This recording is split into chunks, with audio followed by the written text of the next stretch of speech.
Okay, Shalom Israel. Hope everybody's doing Tu'ah. Shabbat came real quick today, this week I should say. Shout out, Kawakav, LA Judah. Shalom everybody that's here from LA Judah. Good to see y'all. It's Tu'ah. Shout out isbhpk Houston, isbhpk Rochester, New York, isbhpk Virginia. Hope everybody is doing well today. We're going to get started in the scriptures. We're going to go into 9.5 tribes today and kind of tap into how we got to the Americas after the fall of the capture of Assyria. But before we go there, we're going to start with our prayers as usual. Dalia? Sir.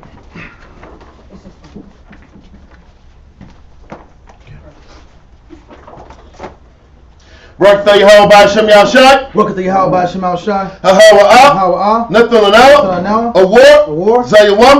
The water. Aman. Bless you, Yahweh, the name of Yahshai, that gives us the light this day. Thanks. So be it.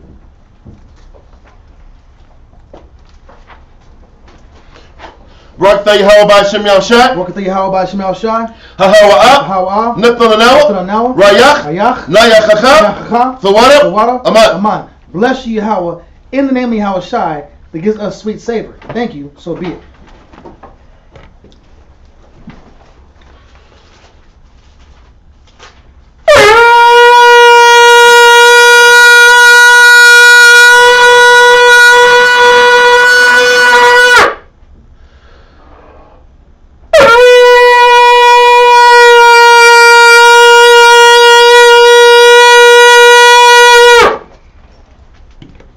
Jerusalem? That's it, right? No, I got Imagine Wapanya Yerushalayim. Oh, Slakia. I was reading to you. Hebrew first, then English. Yeah. Okay. Imagine Wapanya Yerushalayim. Rise and face Jerusalem. Barak Yahweh B'Shem Yahshai. Barak Yahweh B'Shem Yahshai. Hahawa'ah. Nathalanawa. Hashabbat. B'Shalom. The water. Aman. Bless you, Yahweh, in the name of Yahshai, that gives us the Sabbath in peace. Thanks, so be it. Anasha. Ayanyamya. Hahaya. Ma'aya. Yabu'ah. Isaiah. Yabu'ah. Ma. Yahweh. Sha'isha. Shemayim. Wa'aratiza. La'ah. Yanathan. Lamawat. Regalia. Yala'ah. Nawam. Shashamoyah. Hana. Yala'ah. Nawam. Wala'ah. Yashan, Shashwamor, Yasharala, Yahweh, Shemoyah, Yahweh, Tizalia, Ayo, Yanyamya, Yad, Hashemash, Yara'ah, Hakaya, Vayawam, Wala'ah, Halabana, Balayala, Yahweh, Yashmoyah, Makol, Yashmor, Napasha, Yahweh, Yashmor, Amaratia, Wabawa'aya, I will love. Amen. Psalm 151. I will lift up my eyes into the hills. From whence cometh my help? My help cometh from the Lord, which made heaven and earth. He will not suffer thy foot to be moved. He that keepeth thee will not slumber. Behold, he that keepeth Israel shall neither slumber nor sleep. The Lord is thy keeper. The Lord is thy shade upon thy right hand. The sun shall not smite thee by day, nor the moon by night. The Lord shall preserve thee from all evil. He shall preserve thy soul. The Lord shall preserve thy going out and thy coming in, from this time forth and even evermore. Amen. Okay. Shema Yahshua. Yahweh. Eloheinu. Yahweh. Echad. Shema Yahshua. Yahweh. Eloheinu. Yahweh. Echad. Shema Yahshua. Yahweh. Eloheinu. Yahweh. Echad. Hear, O Israel, Yahweh our power is one. Okay. Lord's Prayer.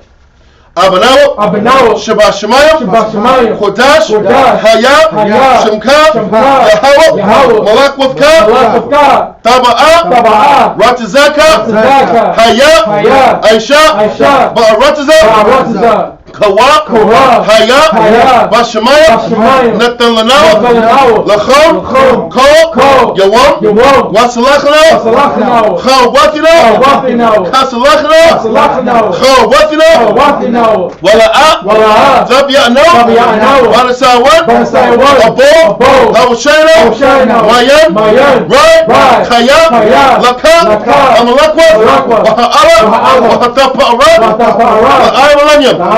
Aman.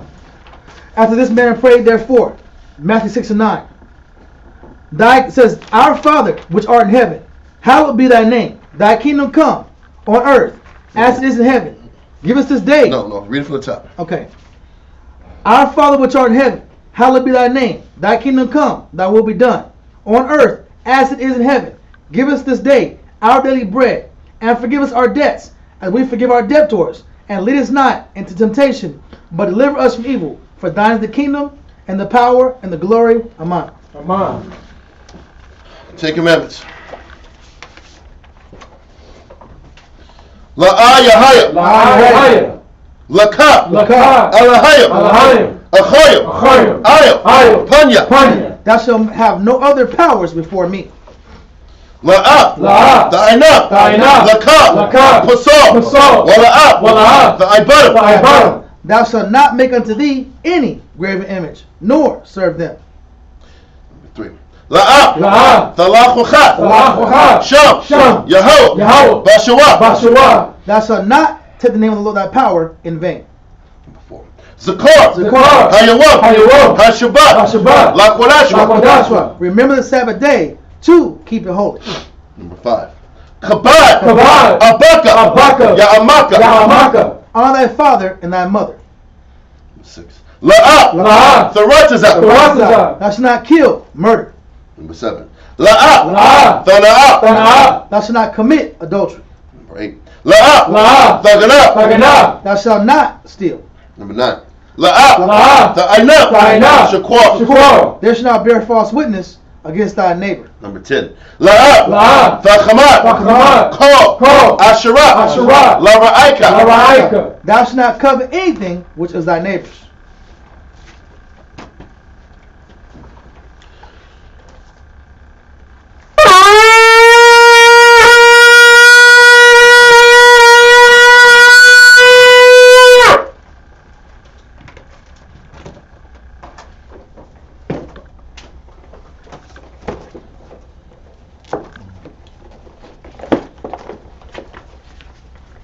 Barakatah Yahweh Hashem Yahushai. Barakatah Yahweh Hashem Yahushai. Tahawa'ah. Nathalanawa. Hathawara. Bless you, Yahweh, in the name of Yahweh Shai, that gives us the law. Okay, Israel, Yishabim. Take your seats.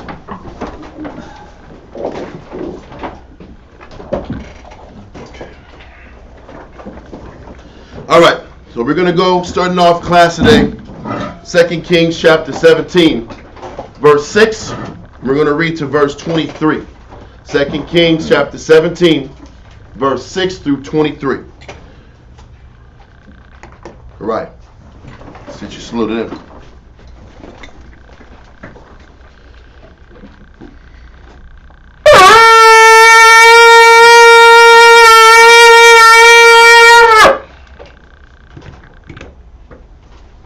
Karaya, Shah Shabbatah, Banashah, Banyashahada. Karaya, Shah Shabbatah, Banashah, Banyashah. I mentioned. Bro. Yahweh Hashem Yahushai Barakatah. Yahweh Hashem Yahushai Barakatah. All right. Shah Shabbatah. Yada Yamata. Troy.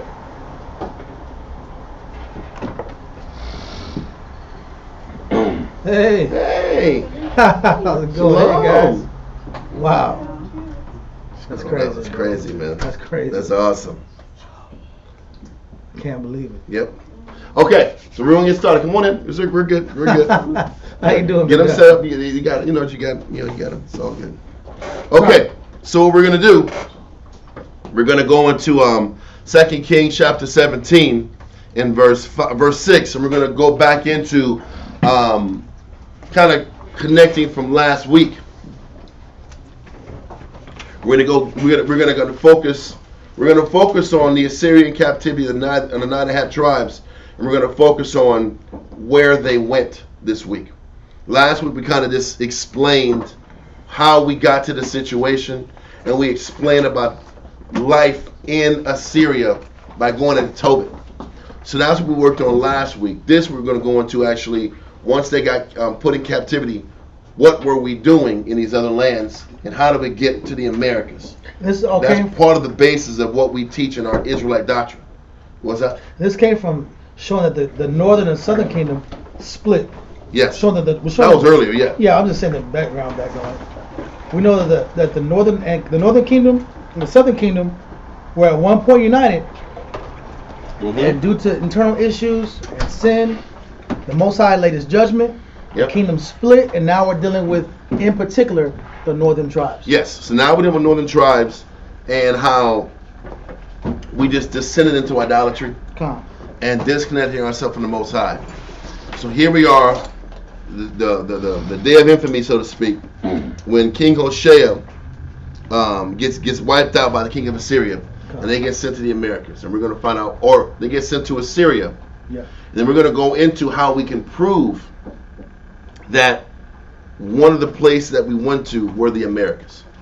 We spread out in different locations, but we're going to focus on America today, or the Americas today. Yeah. So let's read this verse, 2 Kings chapter 17, verse 6. Come. 2 Kings chapter 17 and verse 6.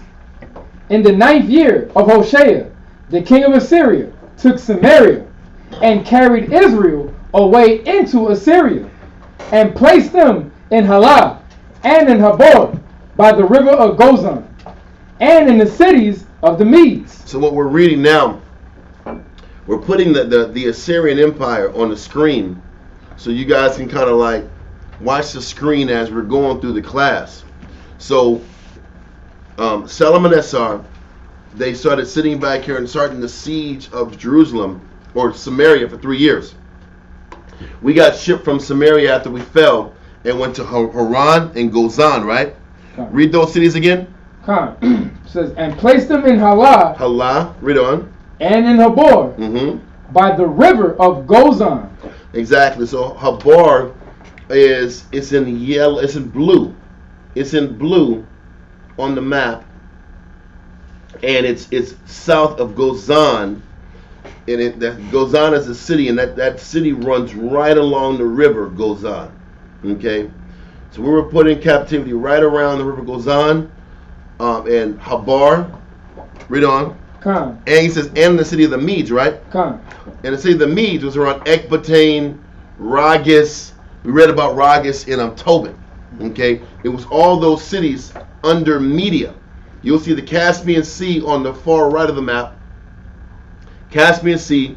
Then you'll see Media. Then there's some cities below Media. And at the time, that was Assyrian territory. And we were shipped out to the eastern part of Assyria as well as the western part of Assyria. Okay? So let's continue. Verse 7. For so it was that the children of Israel had sinned against the Most High, their power, which had brought them up out of the land of Egypt, from under the hand of Pharaoh, king of Egypt, and had feared other gods, and walked in the statutes of the heathen, whom the Most High cast out from before the children of Israel, and of the kings of Israel, which they had made. Yes. And the children of Israel did secretly those things that were not right against the Most High, their power. And they built them high places in all their cities, from the tower of the watchman to the fenced city. Listen, idolatry was rampant in the 9.5 kingdom. It was allowed from the king all the way down to the lowest ranking person. There was a blatant disrespect for the Most High. And as the Most High has consistently reminded us, if we're not going to serve Him with gladness and joyfulness of heart, then you're going to serve your enemies. You're going to serve your enemies. So the Most High was going to force us to be servants one way or another. Shalom, everybody. Read on. Verse 10. And they set them up images and groves in every high hill and under every green tree. And there they burnt incense in all the high places, as the heathen whom the Most High carried away before them, and wrought wicked things. Well, when it says they burnt incense, I'm not going to go into details, but it wasn't like they were just burning like non-chopper at these high places. The high places and the burning of the incense represented ceremonies. It represented ceremonies that they had to do to appease these entities that they were serving. And this is where the Most High is talking about how they wrought wicked things to provoke anger. You're going to read that later on in that verse. Read on. Come. And wrought wicked things to provoke the Most High to anger. It was these rituals that they did on top of serving these other gods, acknowledging these other gods, and they would do ceremonies that required spiritual debauchery and further distancing ourselves from the Heavenly Father. Okay? Well, I'm not going to go into details. One day we might have a class specifically on that, but not today. Okay? Read on. Verse 12. For they served idols, whereof the Most High has said unto them, Ye shall not do this thing. Yet the Most High testified against Israel and against Judah by all the prophets and by all the seers, saying, Turn ye from your evil ways, and keep my commandments and my statutes, according to all the law which I commanded your fathers, and which I sent to you by my servants the prophets. Notwithstanding, they would not hear, but hardened their necks, like to the neck of their fathers, that did not believe in the Most High their power. So it wasn't just a 9.5 tribe weakness or negative thing. What we've read all the way leading up to 2 Kings chapter 17 was that the northern kingdom was just more consistent in their wickedness. The southern kingdom was wicked and unrighteous. One king was righteous, one was wicked. Two were righteous, one was wicked. That was the rotation with Judah. Whereas the 9.5 tribes were just across the board. Since Jeroboam, they went left. But Judah still had theirs coming, and it was only a handful of kings left before the southern kingdom fell. Okay? But don't forget, through the southern kingdom, through David, the lineage of Christ had to come through. So they couldn't have got wiped out like the 9.5 tribes got wiped out. The Most High still had to preserve a remnant to get us to Christ. So Christ can show us a better, more improved way of how to get acknowledged by the Heavenly Father. We're going to go into that a little bit on Monday about how the difference is in. Well, we'll go into that later. I don't want to change the topic. But let's continue verse 14 from the top again. Come. 2 Kings chapter 17 and verse 14. Notwithstanding, they would not hear, but hardened their necks, like to the neck of their fathers, that did not believe in the Most High and we have their power. We had a consistent history in the wilderness of not believing. Yep. We had a consistent history, and we got to the land still not believing. And we're getting generation after generation that just doesn't figure it out. Whether it's the Most High is pushing us to the brink of destruction, and then He comes through and rescues us. We weren't looking at the signs the right way. We weren't acknowledging that if we just would have held on and changed, He was going to bless us. Even at the point where we went into it last week in Chronicles, I think it was 2 Chronicles 30, about King Hezekiah inviting the 9.5 tribes for the Passover and telling Israel, listen, man, change your ways now. There's still hope. Come to this Passover and let's get reacquainted with the Heavenly Father. Obviously what happened is we went, or at least a handful of us, went down to the southern kingdom of Judah, had the Passover, but after the Passover, what happened? Nothing. This is the same thing that happens to us when we go to Passover now. Listen, everybody wears their Sunday finest to the Passover. Garments are a-shining. And then we're smiling, we're drinking wine, we're eating lamb, and then guess what happens the next day? This is business as usual. And that's the problem. You would think the 9.5 tribes that went down to the south, there'd be some epiphany, like, man, we got to come back here and do this right. Let's make that change. And they might have darn well made that statement then. But then what? Then they got back to Samaria and they started wilding out again. Huh? This is Israel. This is our people. This is our people.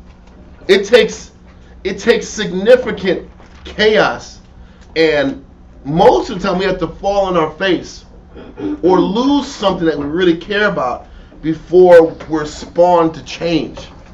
And that's unfortunately the issue with our people. And even then, sometimes we just adjust to the loss and move on. Make hell of heaven out. Yeah. That's our people. So anyway, so this is what's happening. Because even when the Most High took us to Assyria, all we did is become more wicked and add on more gods and more ideologies when we went to Assyria. It just wasn't. We went our natural course, just not in the land of Israel. Listen, what did Tobit say? Yeah. Tobit said it. He said, man, I did not eat the meats of the Assyrians, of the Gentiles. Yeah. But a lot of the people did. The people did. The people are eating shrimp, crab, and lobster. Yeah. Pork. They start going into it, huh? Yeah. It's the truth. But our people went deeper into their negative once they left the city or the country that was promised to them. Yeah. Anyway, let's continue. We're going to read the verse 23 and start going into, from verse 6 and 7 to verse 23, this kind of explains why the Most High had to turn his back on us. Why the Most High had it up to here. Don't forget, 2 weeks ago, we read about King Pekah of the Northern Kingdom and King Rezin, and how they conspired to try to take out the throne of Judah of David's lineage. Yeah, killed David's lineage. And the Most High was like, this is damn enough, man. I gotta stop these guys. I gotta get these guys out of here because it's too much. I got plans. I got plans for Christ to come down here down the line. I can't have these rascals out here tripping out here, man, and making bad decisions and threatening my royal lineage. Destroying prophecy. Kinda, because of beef. So this is why the Most High had to just push us aside. We're going to explain that point too, but let's keep going. 2 Kings chapter 17 and verse 15. Yep. And they rejected his statutes and his covenant that he made with their fathers, and his testimonies which he testified against them. And they followed vanity and became vain, and went after the heathen that were round about them, concerning whom the Most High had charged them, that they would not do like them. Because like a lot of our people, the Bible and living a spiritual life just didn't matter. It just wasn't something that touched their spirit. They felt that pursuing vain, carnal objectives was more fulfilling. Yeah. Just like our people now. The come up. I've taught people, many people in class, and I'm giving it 110%, and they're like this. It's good information. It's good to know. Oh, it's good to know. It's Bible truth. Thanks. It's good to know. And then it's like, okay. Then he'll listen like an hour, 2 hours of class, and like, so you guys are Muslim? Like, whoa, you weren't listening to anything then. You weren't listening to anything. Either are you Muslim or cool dog, you dropping knowledge, dog. Here, you dropping knowledge, dog. That was good knowledge. I'm like, it really wasn't about like knowledge, bro. It's either Muslim or knowledge or, you know, it's cool, you know, but you take care, man. I've dealt with people like that where it's like, you're touching them, you're going to give them the book, but it doesn't matter to them. Whatever they got going on in their life, whatever their objectives are more important than the pursuing of the Heavenly Father. Because you understand or you learn what you value. Huh. If you don't value something, then you don't really pick it up. It's like we're talking about computer language. So we can talk about computer language, all like C++, and this language, and the computer information. And JavaScript is very important. It came from this time period, and this is the inventor of JavaScript. Like, okay, bro, that's fantastic. I don't like computer. I want to hear about this music, T. Yeah. I want to hear about this rap game, son. People want to hear what was interesting to them, what they can connect to. So if I'm not into the Father, if I'm not into my spirit, if I'm just into my body, yes, into my life, then the information is not going to really connect. So unless I'm in a car accident or some traumatic event, like Israel has been. No doubt. So this is where we at as a nation of people. Mm-hmm. We just don't take the word of the Most High serious. It doesn't it doesn't have any value or connect to a lot of our people. Even our people back in those days, they were pursuing of their money, their land. You know, you even go back even further back when we first got our kingdom, is it talked about how Israel grew effeminate Yeah. because we just were so caught up in our money, Yeah. in our agriculture, our land, our process, Yeah. that the Most High just wasn't on the top of our priority list. So now we're here. Israel didn't care. They didn't take serving the Most High serious. Now we're here in this situation. Oh. Now we're doing the damn what do you call that thing? What was what Gad walked from The Florida? Trail of Tears. This is a really bad Trail of Tears. This is a Trail of Tears right here. Yeah. You're going from Israel all the way to them Assyria. You're walking the beat. That's pretty much the You're same walking. thing. It's a Trail of Tears. It really is. Wow. So we're doing a Trail of Tears 722 BC edition. Right? That's what this is. That's crazy. Yeah. But let's keep going. An entire nation is walking in chains. Right? Listen, Trail of Tears / Apocalypto walk out. Yeah. That was a jacked up walk too. Remember they're all chained up and they Yeah. walk on this narrow damn mountain path, and one guy wants to get lazy and pass out, and the whole crew almost dies because of it. Yeah.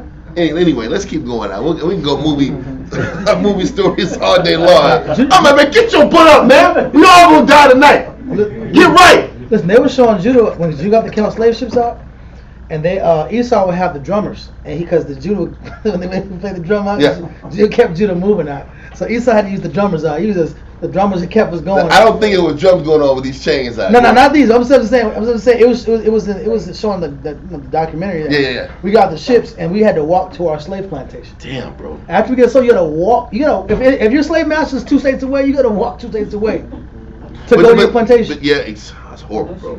So Most High had our people walking because since you want to wander, Yeah. you're gonna wander to your enemies. Yeah, bro. And these are facts.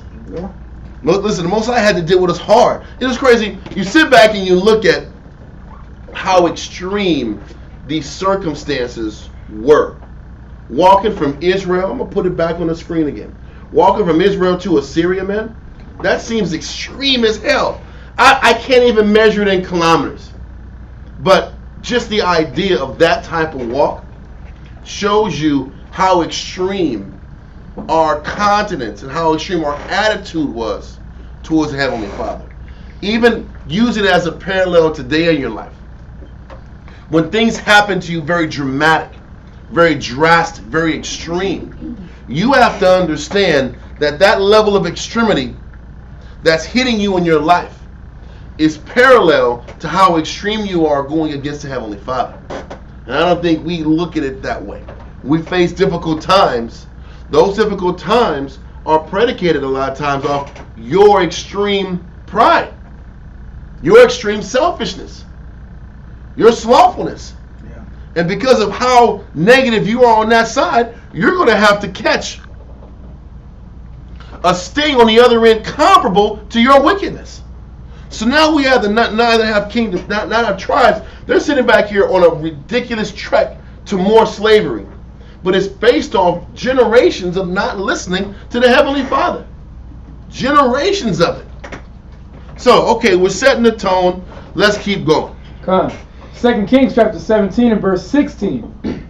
And they left all the commandments of the Most High, their power, and made them molten images. And the crazy thing is, we can blame the leadership and the kings, because Jeroboam and all the kings afterwards pushed idolatry. But when you read in the book of Tobit, Tobit said, listen, despite the people, the kings and leadership that was wicked, I didn't go left. I kept going to Jerusalem, despite the majority of people not adhering to the Heavenly Father.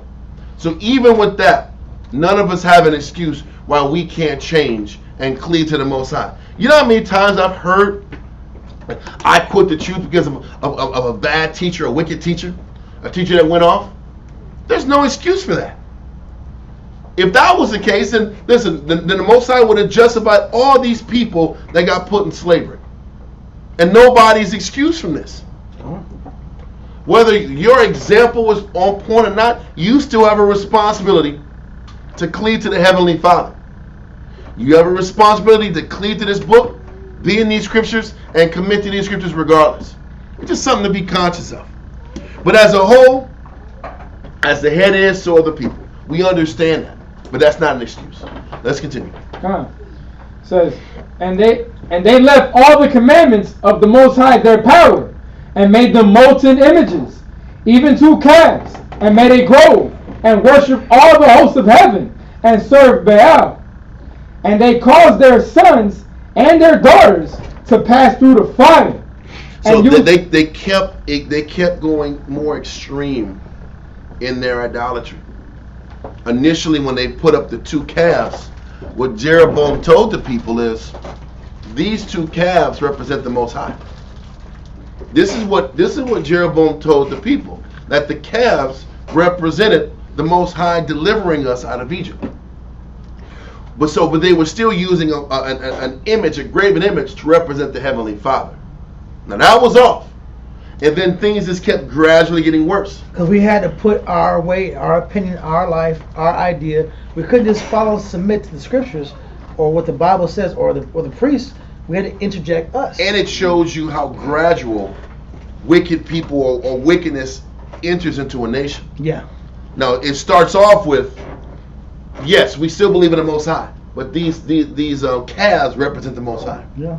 Then it went into, okay, we're not going to come meet with the Hebrews in the south.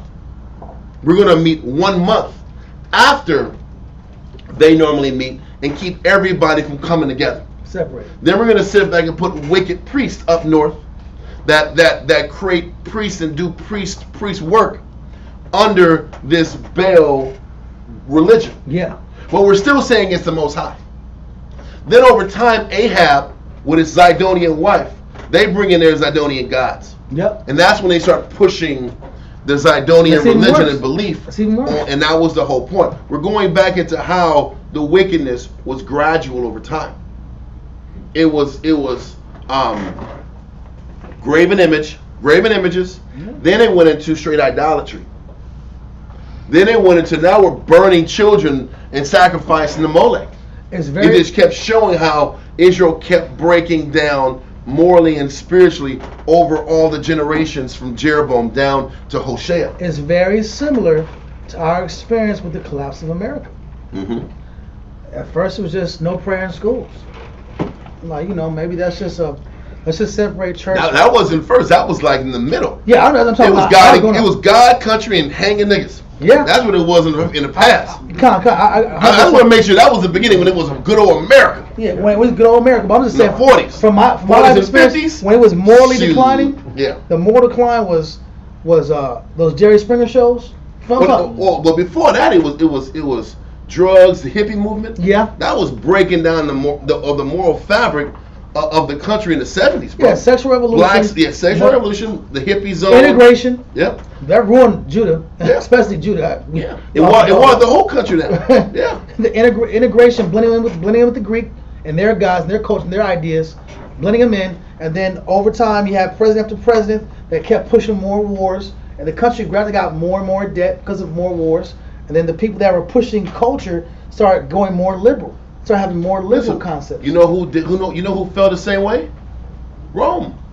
Yeah. Rome felt the same way America's falling. The same way. Esau talked about the immigration problem. Now we know Issachar is supposed to be here. Yeah. Because hey, it's their land. But you gotta look at it from 1 or 2 perspectives. If we look at it from our kingdom perspective, all Esau gotta go and we gotta get our power back. Yeah. If we're gonna look at it from that perspective, yeah. Esau shouldn't be in the first place. But if you're going to look at it from a kingdom perspective, you got to sit back and close all the borders to make. If it's going to be about America being strong, so which mental perspective are you going to take? Yeah. That's the point. Listen, they say that when Rome fell, they had too many people that they couldn't. They said they had too many immigrants from different countries, and there wasn't enough work for the basic Roman citizen. The Romans couldn't get covered, so all of a sudden you had Gauls and all these countries coming from different lands and taking all the good jobs from the Romans. I'm not lying. That's what happened. Taking these guys from the good white man. And then from the good Italians. Can't get no jobs out here. Handing down these Mexicans, these blacks. You gotta say Gauls and get some Gauls coming into Rome, taking all property. My daddy didn't die for this. Like, I get it. I agree. This is how kingdoms fall. So this is what happened. This is literally what happened to Rome. And then what happened is the military got too expended out. The economy weakened. They couldn't pay for all the armies that were spread all throughout the world. They went to Afghanistan. Listen, all of a sudden, you know what's crazy? All of a sudden, the wars weren't as profitable anymore. Yeah. And now you have to keep paying for wars. You have to keep paying for soldiers. You're overextended. Because it was a wealth game. It was about, listen, listen, it was only as good as the next country you take over. That's true. This is why Esau understands right now, if America's going to be great again, you got to take out Russia. You got to take them. Because that's where the gold mine is. I don't know if you've heard, they want to break Russia up into at least 20 provinces. And who's going to make the money off that place? That's how you keep this country floating for longer periods of time. You take Russia out, you take China, you can keep printing funny money. Yeah. You're okay. The problem is that establishment is trying to change the economy, going back to a gold-based or not just gold-based, but a commodities-based finance. That's what China and Russia are going into. But that breaks the legs and cuts the legs of all things America. So this is why they're fighting in Ukraine. I have to break the system that's coming to break us. You know, they were talking about just a couple of days ago how they've literally thought this in think tanks that they're going to try. They were thinking about blowing up the Taiwan microchip company. It's a bad job to have. They're just throwing it out there like it's nothing. They say, listen, if China attacks, if China attacks Taiwan, we're going to have no choice but to blow up the world's largest microchip processing plant.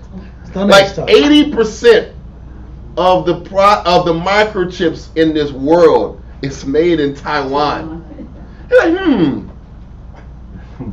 maybe we have to destroy these microchips to break China. Look, the scripture says the thief cometh not but to steal, kill, and destroy. Yeah. Everything, his mindset is based on this end game destroying you, man. Yeah. I gotta crush China. Yeah. How can we crush China? They're beating us in industry. Then let's take out their microchips, because that's the only reason they want Taiwan in the first place. It's for the microchips. And I don't know if you heard what they've been building for the last 2 years. It's a copycat microchip software company in Arizona. They're almost completed with it. So in their heads, we'll blow this shit up in Taiwan, and we'll ship all the money makers and the head guys over here, and bring them over to Arizona, and we can sit back and control the microchip. That's some Dr. Evil stuff. That's Dr. Evil. And we will have all the microchips. We'll have the microchips. That's what it is. You might as well do that. That's what they're doing. And I blew up the pipeline. That's what they blew up the pipeline too. Yeah. And they said, they blew them and said, Russia did it. Why would they do that? All they had to do was cut off the gas and the gas. Why would I blow it up? It was billions of dollars to make that. That's crazy. It's a money war out. But listen, going back to the point, now we understand why U.S. interest is in Ukraine and why all of a sudden China's the big bad threat of the world. Yeah. Because in order to maintain U.S. hegemony, you got to do this.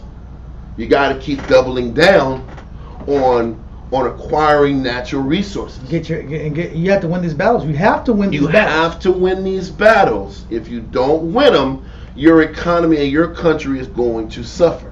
Yeah. This is why they keep doubling down. The only way that this society sustains is by consuming and taking and stealing and robbing and stealing and robbing and taking and stealing. That's the only way they can sustain with this type of system. They spent all the slave money, man. They blew it. Listen, it's not just that. Listen. This is what they mean by certain Europe is like the bottomless pit. It's a constant process. That's exactly what it is, It's TSMC. That's what the name of it is. The Taiwan Semiconductor Manufacturing Company. They are opening one literally in Arizona soon. Point is, in order to sustain the pace of how the economy flows. You have to keep consuming. Yeah. You have to keep buying. You have to keep acquiring. You have to keep taking. That's the only way this society operates to sustain it. Wow. So what's happening was the same thing going on in Rome. The only way they was able to sustain their empire was taking, acquiring, taking, fighting, wars, taking. And then once you couldn't go any further, once Rome's military-industrial complex halted, then all of a sudden the military couldn't get paid. Now you're overextended. You're only overextended if you can't continue forward. That makes sense? So this is what happened in Rome. It's happening now. It's just more telltale signs that we're close to the end, that we're close to a regime change or national power change. It was the same thing that happened to great empires like Greece.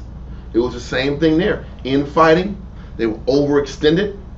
Resources were too far. Listen, when you sit back and read about Antiochus Epiphanes and the Seleucid dynasty in Greece, they were too far east. They couldn't take out the Parthians. They couldn't take out these Persians. Their military couldn't keep it, so they couldn't pay for them. They weren't winning wars. And then the cost of all the seditions in the lands that they were in control of, it began to be too much. Then the Romans started coming up and started seizing power. And you know what? You're overextended, you're going to lose. Anyway, there's foreign policy issues, and there's domestic issues, and there's foreign policy issues that lead to the downfall. But where America's at is if they do not take out Russia, they can't continue to get more resources. Because China don't have all the resources. But Russia got the natural resources. But Russia got their hands in Africa. China got their hands in Africa. And that's why China's in Africa, because that's where the natural resources are. That's what all, now there's like, they keep, you know, on the news, they keep forcing, well, how come you don't, have LGBTQT in Uganda? How come you don't have that in Ghana? Now they got artists in Ghana coming to the music awards in Ghana in dresses out. Well, I'm gonna say that might be in Ghana, but these other countries, they're getting killed. Oh yeah, but I'm saying they're trying not to let it happen. I get what you're saying. But they have a little grip in Ghana, and through the arts. Yeah. It's always through the arts, the liberal culture people. It's always through them. But they've been trying to penetrate and go in Africa with the LGBTQ concept because that opens the door for them to connect and do what? Invest socially. Listen, there's two parts to this. There's a social dynamic. Yeah. And then there is the leadership dynamic, the bank loans. Yeah. The reason China and Russia are so heavily invested in Africa because the Africans are getting better deals from Russia and China. They're getting better bank loans. Listen, when the IMF or the World Bank comes to Africa, they're saying, listen, here's whatever millions, billions of dollars to help with your GDP. Oh, by the way, you got to pay it back in a dollar. So if you're paying back your ridiculous debt in the dollar, the damn African Zimbabwe is like 7-1 or 10-1 already. So if I'm paying in the dollar, I got to pay back 10-1. Yeah. So I got to make 10 times the profit just to sit back here and equal your $1 payback. That right there breaks you. So now I have to make 10 times or 7 times the amount of money just to pay back a dollar. Then I can't pay it, and they say, don't worry about it, bud. We'll extend out your debt. But if we're going to extend out your debt, I'll give you even more money. But now you got to buy our grain that's NATO-based. And you can no longer, now you can't make grain. No you can't make African grain. No independent. Now you got to buy grain from us while exporting the one thing, we like your cocoa. So listen, we'll export that. But you can't get any of those cash crops that can sustain your country on your own. Now you got to buy that from IMF-based countries, which is normally NATO or United States. And that's how they keep making money for those big countries, and they keep breaking the smaller ones. Now I'm completely in debt. Yep.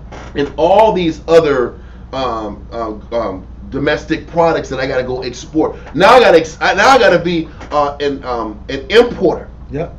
Versus an exporter. A nation maintains their power by being an exporter. Yep. and importing less. But if I'm forcing a country to keep importing, I keep them broke. So the little money you make, you got to keep buying our product to sustain yourself. What was you gonna say? What he was saying about over in Uganda with that agenda that they keep pushing. Yes. Japan has been a staunch ally of the U.S. Yes. for a great number of years. But now, since rather than discussing defense and offense against whatever coming invasion, the U.S. keeps pushing that other agenda, and now the Japanese are starting to get tired. Yeah. Oh, I'm getting tired of it. Because it's destroying your country from the inside. Listen, Japan is already in debt financially to them. Now we're going to be in debt morally and spiritually to them. That's how they're attacking on both fronts. And the only countries that are saying no are the big boys, China, Russia, and all these little quiet allies that are like, we're cool, U.S. Hey, if you guys win this battle, I'm switching sides. Hey, we're cool. I love you. Hey, how's it looking on the front? You got him? You think you got him, right? Listen, all the countries are doing that. Saudi's literally doing that. Saudi Arabia is like, I'll buy some oil. I'll sell you oil in the ruble, or I'll sit back here and sell you oil on the yuan. Let's do that deal. We're not tripping, but they're hedging their bets. They have to. Everybody's hedging their bets, trying to see how this pans out. Anyway, I don't know how we got to geopolitics. It always seems It's to how do that. but how the country declines. But, yeah, we want to know how the country declines. Our land, the Israelite land, declined because we were infected with foreign idolatry and we're infected with foreign belief systems. Yes. And now we're getting moved outside of our borders, which is splitting the population and splitting the military strength and splitting the unity of the nation. Yep. And that was how Rome fell. That's how America's falling, and that's how Israel fell. Yeah. If we just would have kept our national identity, Yeah. our national belief system, the Most High would have had our back the entire time. Oh. But we want to be like the Most High is like, you want to be like the nations? Then go live with the nations. You want to be like them so bad? Then I'm gonna have you go over there. I'm gonna give you out of my sight. Let's like that bad teenager. Right? He's like, listen, you want to be in this house? You go to boot camp in Arizona. You go to boot camp in Arizona. God. Or boot camp in Baja, California. Yeah. And learn something. That's like jail, bro. Yeah. Them boot camps is like jail. Like. Anyway, Scared it's either straight. boot camp jail or it's jail. Yeah. You get to them scared straight joints, huh? Bring him in here. Yeah. Give me an hour with him. I went to Scared Straight. He'll be changed forever. I'm like, no, I went to one. sir. The dude was like, all I wanted was a hamburger. I said, down to be here, bro. All you want is a hamburger, bro? I He will do whatever it takes for a hamburger. That's all I ever wanted was a hamburger. I'm like, What? all right, brother. It matters. Hamburgers matter in jail. McDonald's is like filet mignon. Oh, man. It's like a 5-course meal. You get a hamburger. It's 5-course meal. They crying over hamburgers. I said, I don't want to be here. I'm not gonna be here. You learn anything? Mr. Russell? I learned something. Never going back. I'm enjoying my cheeseburger out here. You get all the cheeseburgers you want out there in the real world. That's hilarious. Okay, let's get back on path, man. 2 Kings 17 and 17, right? Yeah, 2 Kings chapter 17 and verse 17. And they caused their sons and their daughters to pass through the fire and use divination and enchantments. They went into straight, full-blown witchcraft. Individual families, groups of people. It was witchcraft, man. And we're going to start seeing this is a lot of what we were doing when we got to the Americas. We were still doing aspects of divination. We still were doing that passing the children through the fire. That whole, you ever watched Indiana Jones and the Temple of Doom? That was a real thing. We're talking about Kali Ma. That was real, man. When they were sitting back here putting with the drums and the beats, and they were putting the virgin in the damn fire. That is part of the passing through the fire and the divinations. They said a lot of times the drum beating and the drum sounds, that was necessary to cancel out the screaming. That's why they were doing. You did that so they couldn't hear the baby scream. They couldn't hear the virgin scream. There was a method to their madness. So they took all those bad habits and went to the Americas with it. But let's keep going. And used divination and enchantments, and sold themselves to do evil in the sight of the Most High, to provoke him to anger. Therefore, the Most High was very angry with Israel and removed them out of his sight. So when it says removed him out of his sight was fixated on the land of Israel. So him removing Israel from his sight, meaning he removed him from where his attention and protection was. Okay? And his attention and protection was in Israel. He allowed them to go off on their own. Now you're on your own. And you want to feel how it is to be out there on your own, operating like the what? Now they were officially operating like what? Like Gentiles. I gotta go to that verse in Tobit real quick. I'm doing this because I kind of want to prelude into what we're going to go into on Monday about Israel being Gentiles and whole lot of the works of Paul. We're going to be going over some of Paul next week or this Monday. So read that. Give me Tobit chapter. Let me see.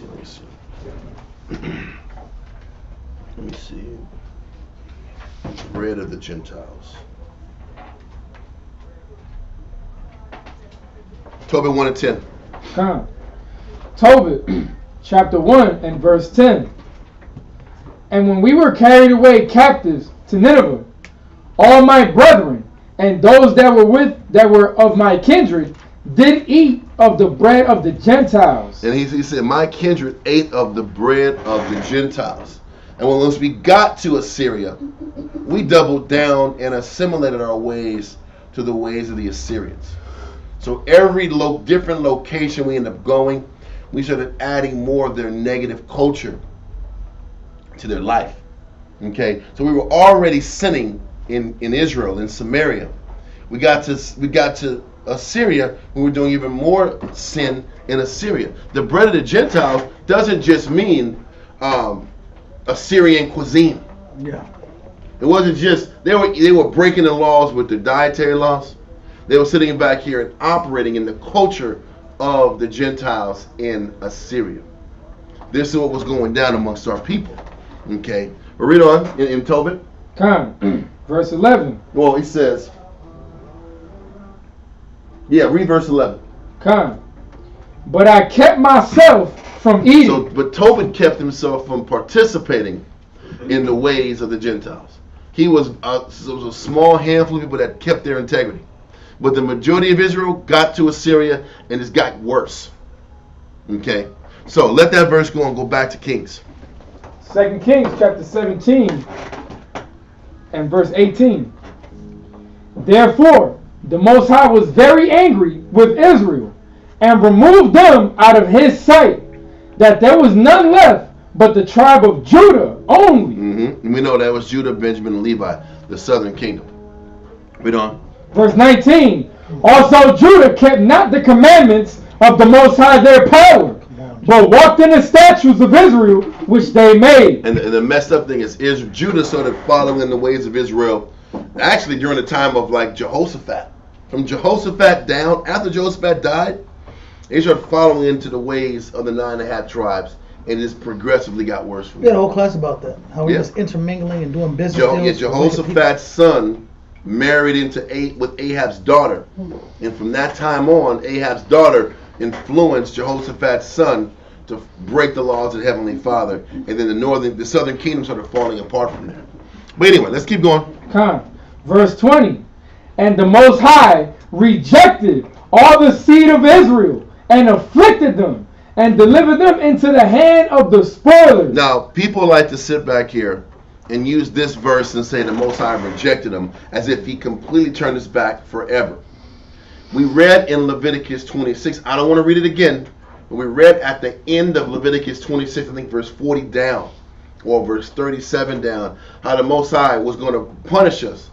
But when we came back to him, we were going to get brought back to him. When we sat back here and came back to the Most High, he would accept us back and embrace us back. In a nutshell, that's what Leviticus 26 was. When you get a chance, just an FYI, Deuteronomy 28 and Leviticus 26 go hand in hand. They're both talking about the curses and the fall of Israel. Now, Deuteronomy 28 just gives you all bad news. From verse 15 to 68 is bad news. But you read in Leviticus 26, you get bad news, but then you get the hope for redemption at the end of that chapter. So like I said, we went over it last week. I don't want to read it today because it'll take us too far away from the topic. But I'm only bringing out the fact that verse 20 and some of these verses in chapter 17 is what scholars say, this is why we say that the 9.5 tribes are forgotten about and the Most High turned his back on them.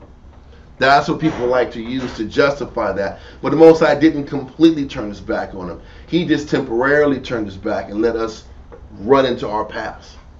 For the very fact that the Most High sent Paul and the teacher, the Gentile, to go back out in this world and go get these lost 12 tribes shows the Most High still loved them. Shows the Most High still cared for them. That's another thing also. Shalom everybody online. Let's keep going. Con. 2 Kings chapter 17 and verse 20. And the Most High rejected all the seed of Israel and afflicted them and delivered them into the hand of the spoilers until he had cast them out of his sight. Just a reminder, this was not permanent. This was for a period of time. Read on. Verse 21. For he rent Israel from the house of David, and they made Jeroboam the son of Nebat king. And Jeroboam drave Israel from following the Most High, and made them sin a great sin. And Jeroboam was the first person that pushed the 9.5 tribes away from the south. But then the kings after him just progressively got worse. Read on. For the children of Israel walked in all the sins of Jeroboam, which he did. They departed not from them until the Most High removed Israel out of his sight, as he had said by all his servants, the prophets. So was Israel carried away out of their own land to Assyria unto this day. Yeah, so this was like our 722 version of the Trail of Tears. We walked from Samaria or the northern kingdom all the way to Assyria. Now, like I said, last week we went over topic 1.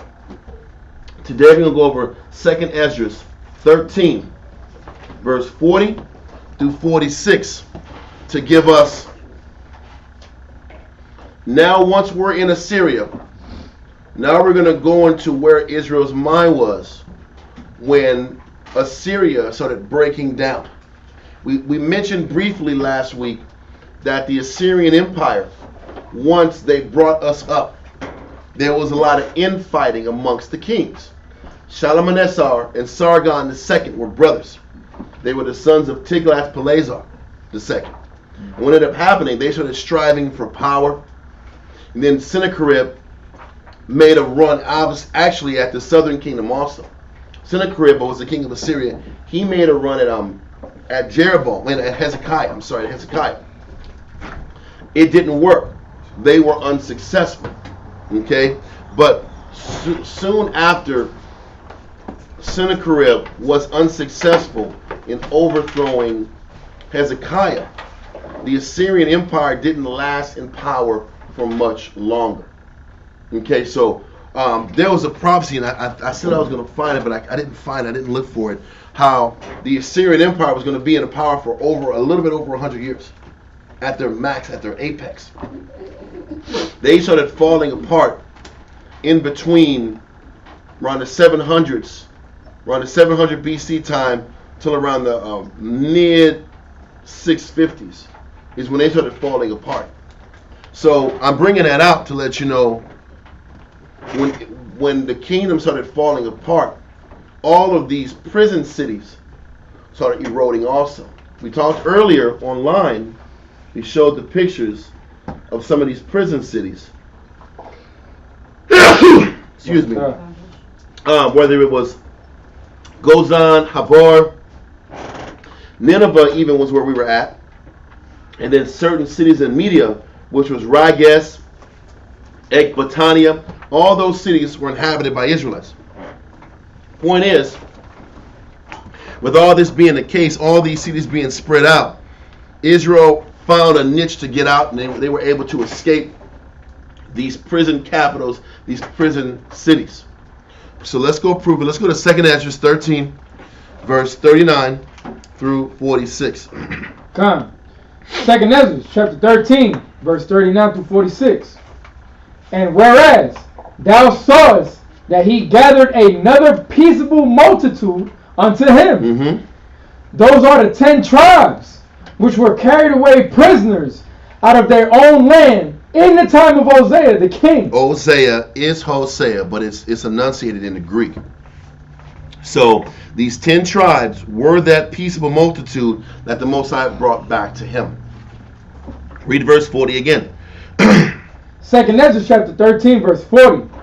Those are the 10 tribes which were carried away prisoners out of their own land in the time of Hosea the king, whom Salmanassar the king of Assyria led away captive, and he carried them over the waters, and so came they into another land. But they took this counsel among themselves, that they would leave the multitude of the heathen and go forth into a further country. So first of all, they took a counsel. I keep going back to Tobit 1, because in Tobit 1 it talked about how, Tobit had to keep helping out their brothers. Their brothers weren't clothed. They were starving. They were hungry. They were suffering. They were in bad conditions, being put into different Assyrian cities, pretty much just left to rot. They were left to rot. It was a police state, whatever you want to call it. But things got so bad that the leaders of our people came together. They took counsel that they would leave these Assyrian people. And this is what was happening. They said, we got to get the hell out of this country, this city. We're going to die here. We're going to suffer here. Okay, read on. And go forth into a further country where never mankind dwelt. Mm-hmm. So now we got to go to a country where never mankind dwelt. Read on. Verse 42. That they might there keep their statutes, which they never kept in their own land. That's funny. That's like our people. When we sit back here, if I'm from LA, I say, man, I got to go to Texas, man. Change my life. I'll be better serving on the Most High if I go to Texas. Yeah. People say I need a clean start. No, for real. New city, new house, new place. No more. Now I'm gonna serve the Lord. Whether I'm in Florida, I say the same thing. I'm in Florida. I'm in Miami. I need to go to Orlando. If I go to Orlando, my whole life's gonna change. Yeah. I'm gonna start paying my bills, be responsible. A new start. I'm gonna leave Chicago. I'm gonna get away from all these thugs. You don't think there's thugs everywhere else in the country, yet? There's thugs, there's hoods, there's MLK boulevards everywhere in the country. Yeah. Am I right or wrong? There's Malcolm X avenues or boulevards. It's everywhere, bro. Wherever you look, there's a hood. So how many people really completely change all of their bad habits by changing your location? You got to change what's inside of you from the inside, not the outside. The inside. So our thinking was, if we go to a country that's not inhabited, then we'll be spiritual, then we'll be on point, then we'll be good little boys and girls, then we'll be righteous, then the Most High will be with us. That was our thinking. Read on. Verse 43. And they entered into Euphrates by the narrow passages of the river. They said they entered into the Euphrates by the narrow passages of the river. Now this is the Euphrates here.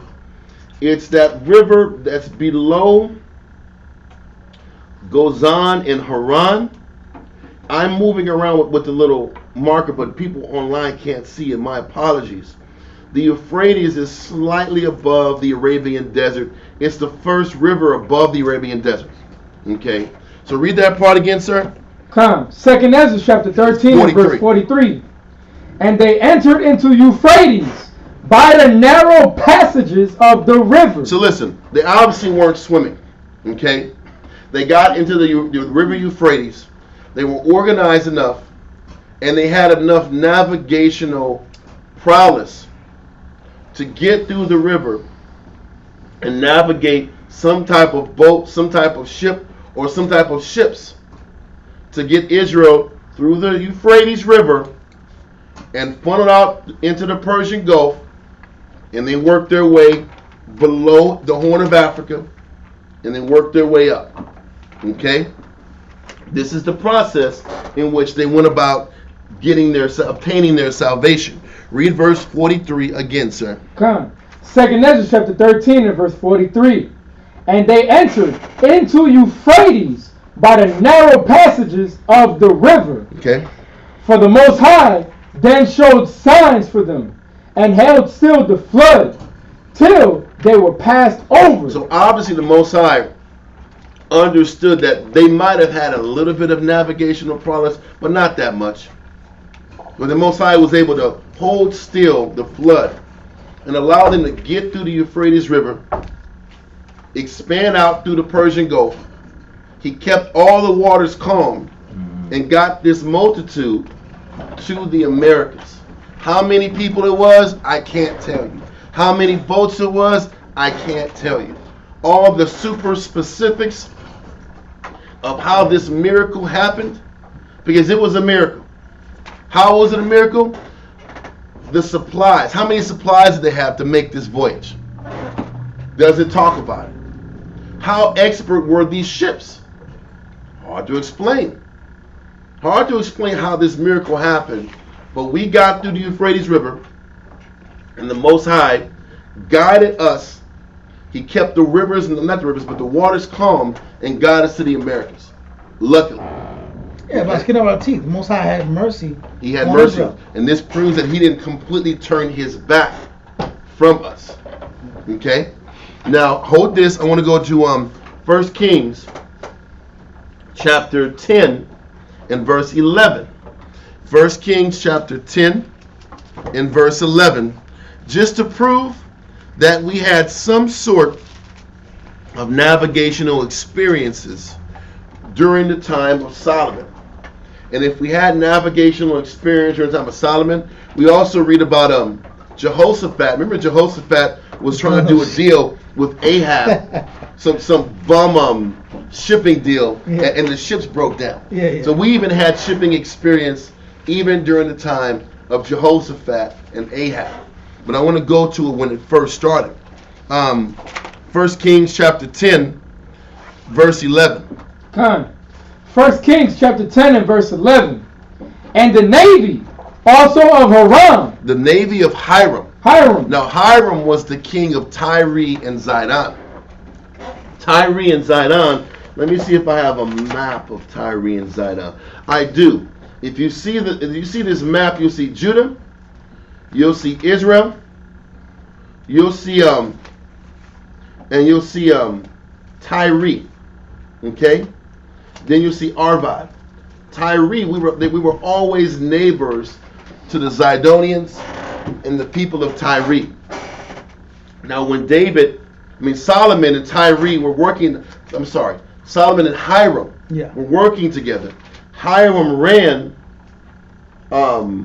He had a lot of ships, and he had a large navy that went through the Mediterranean Sea and went outward from the Mediterranean Sea. He also had outposts that was in Tarshish, which is Spain, and he had also outposts which is in Ezion-Geber, which, if I'm not mistaken, is that funnels out to the Red Sea. Okay, so Tyre. You will also read about Tyre in Ezekiel. You'll read about Tyre in Ezekiel. When I think it was Ezekiel 28, if I'm not mistaken. I think it was Ezekiel 28. You'll read about the Zidonians and their brother city or nation, which was the Carthaginians. Okay, being skillful. They were skillful. It goes into the Prince of Tyrus, because they were sitting back here. They were skillful with their wisdom of shipping, their skill in shipbuilding. That's what they did. So Hiram was skillful in shipbuilding. He was skillful in navigation, and he worked with Solomon. And Solomon brought some of his people with Hiram, and they were trained in navigation and dealing in the seaports by Hiram. There was a reason. The Tyrians, Zidonians, coupled with the Carthaginians, were rich merchant people, because they were the ones shipping product from one place to another. That's how they made their money. Now, future prophecy, the Romans smashed the Carthaginians and took over their routes. And that was another way the Romans got rich and powerful. point is, let's get back to the point.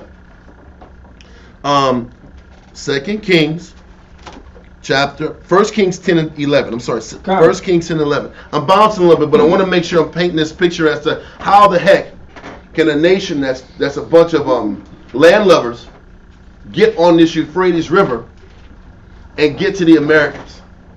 This is how. 1 Kings 10 and 11. 1 Kings chapter 10 and verse 11. And the navy also of Hiram that brought gold from Ophir, brought in from Ophir great plenty of almug trees and precious stones. Now we're going to go into explaining the gold of Ophir and the different speculations as to where Ophir might be. But I just want to make sure we understood that the navy of Hiram was at Solomon's disposal and Solomon's people's disposal. So Solomon had navies and had access to naval units that went all around the world. Now we're going to explain what Ophir is and where Ophir might be. I just want to at this point explain that we already had knowledge of going through the Mediterranean, and we had knowledge of going through the Red Sea, which was referred to as Ezion Geber. These were two coastal cities in which we kept traveling in order to do shipping and trading to different people across the world. So if we had that knowledge during the time of Solomon, the knowledge wasn't forgotten.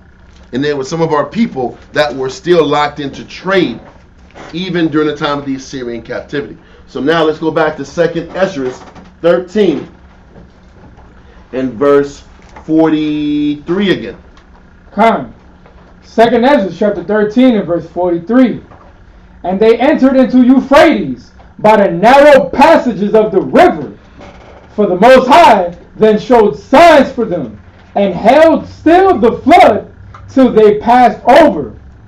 For through that country there was a great way to go, namely, of a year and a half. Now I want to go and find this verse that explains that year and a half process. It's 1 Kings chapter 10 and 22. So what they're saying here in Ezra is that it took a year and a half to get from the port, obviously, that was kicking off from the Euphrates, which ended up being what? The Persian Gulf.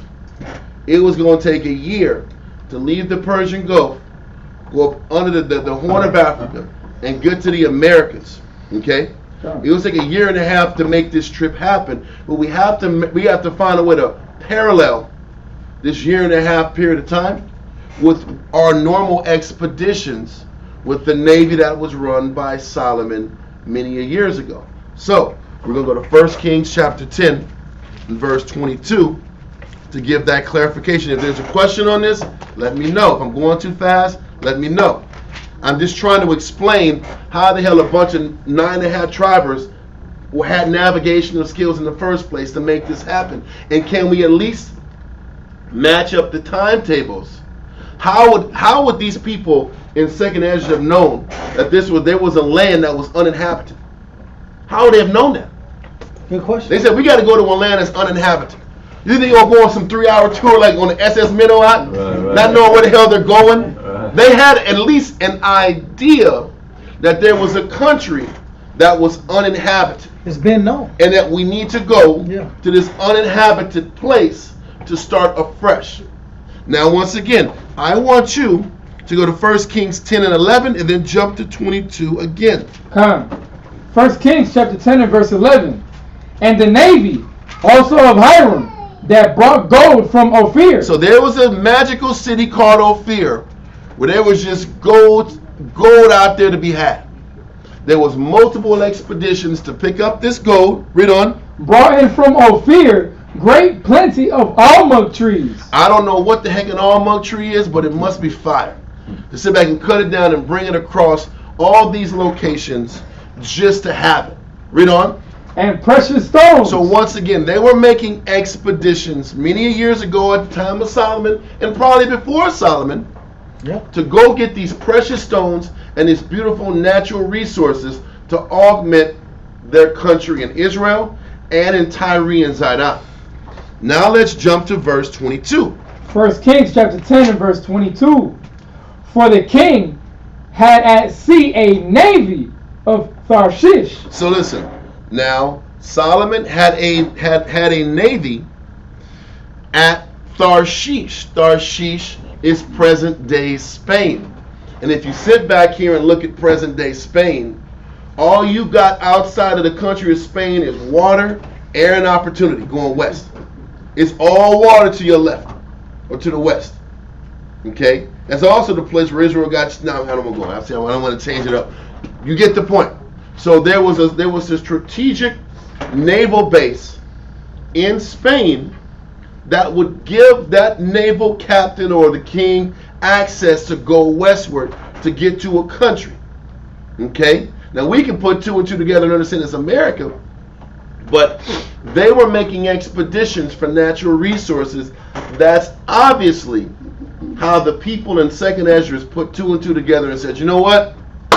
Let's go to this place where nobody's there and let's start over and serve the Most High. Yeah. There was an open understanding that there was a country far away that nobody was inhabiting. And it was understood, at the very least, at the time of Solomon, more than likely before Solomon, because people were doing naval expeditions before Solomon. Yeah. Okay? So read verse 22 again. Come. 1 Kings chapter 10 and verse 22.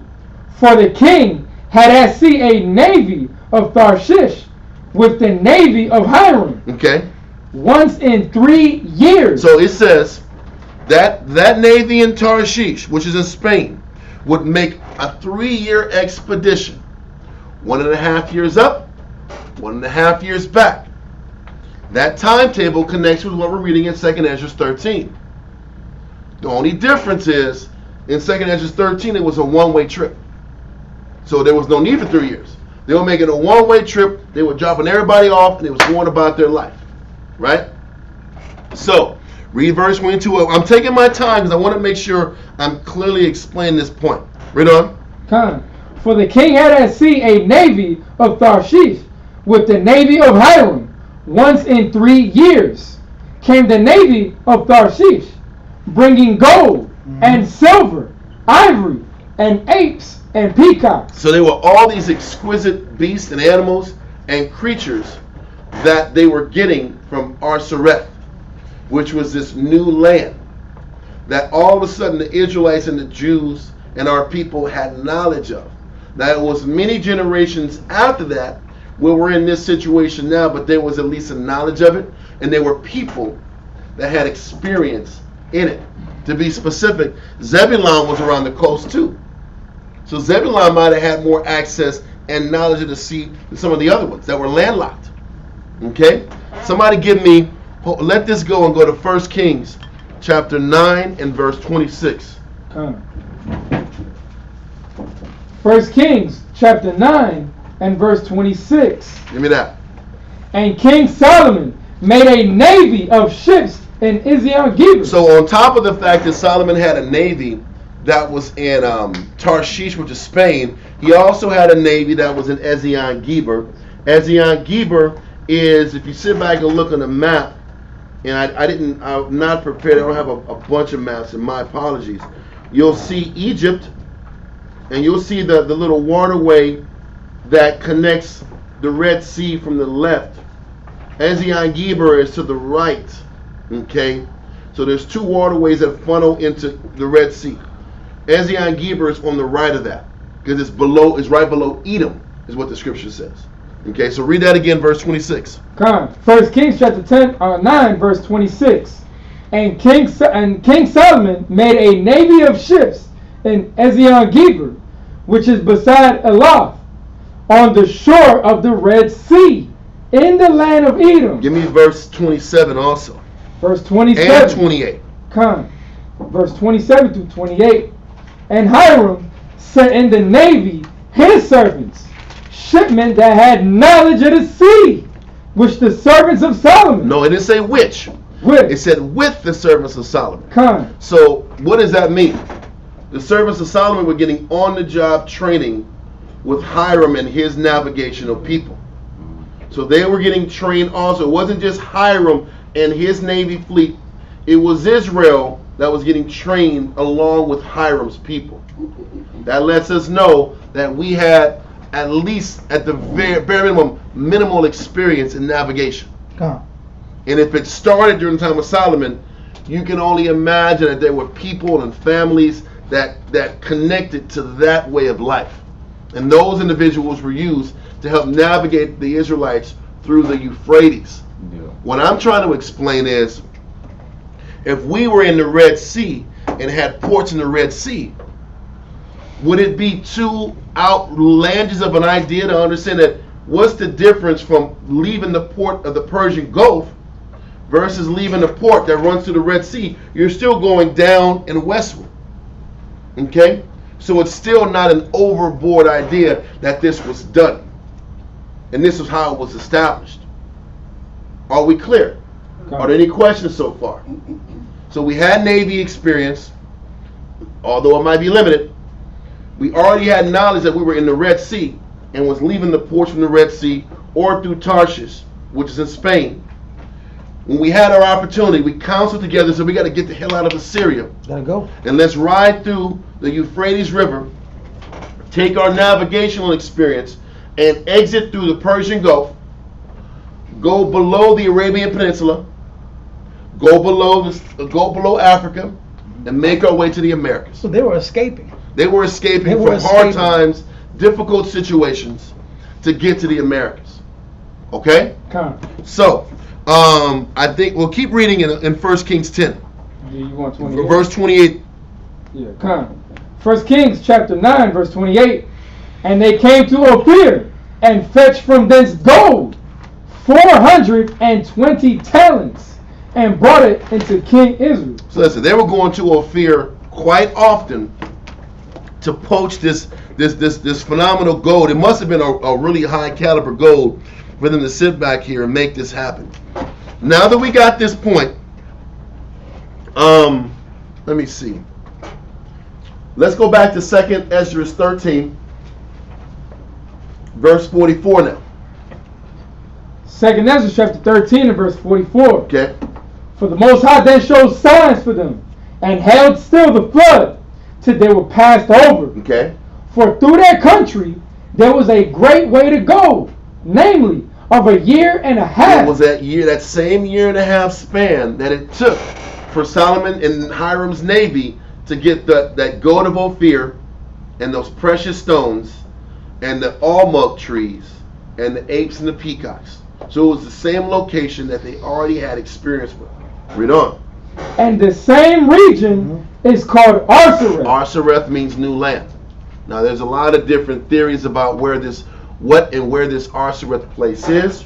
We're going to shortly explain where we can sit back and see those Arsareth as being. We know it's America. Read on. Verse 26. Then dwelt they there until the latter time. And now when they shall begin to come. And they dwelt there into the latter time. And that's where we're at now. That's where the 9.5 tribes is, and even Judah. We all got shipped over to the Americas because that was where the power shift of the nation's power ended up going. Okay, so we're going to do now, we're going to start going into some of these books that we've acquired over the years. And we're going to show you online at least the front page. I tried to go page for page. It was brutal, man, trying to take pictures of all these pages, and the pages weren't flattening out. So I'm just going to put a picture of the book online so y'all can see it. What's that at? Oh no, I was thinking how King Hiram, it's not too far-fetched either that they requested assistance from him because he helped his father, King David. Well, Hiram wasn't his father. No, I meant King. Okay, yes. David. Okay, got it. In the past time. Yes. Oh no, they definitely worked together. And Hiram assisted Solomon by giving him all those trees in the forest of Lebanon to establish, to get the best cedar to establish the temple and his personal houses. So they definitely worked together, consistently. And Solomon and Hiram used to write riddles to each other. They were very friendly to each other. That's cool. It's in the past classes, man. He's got to go back and dig in the crates a little bit, man.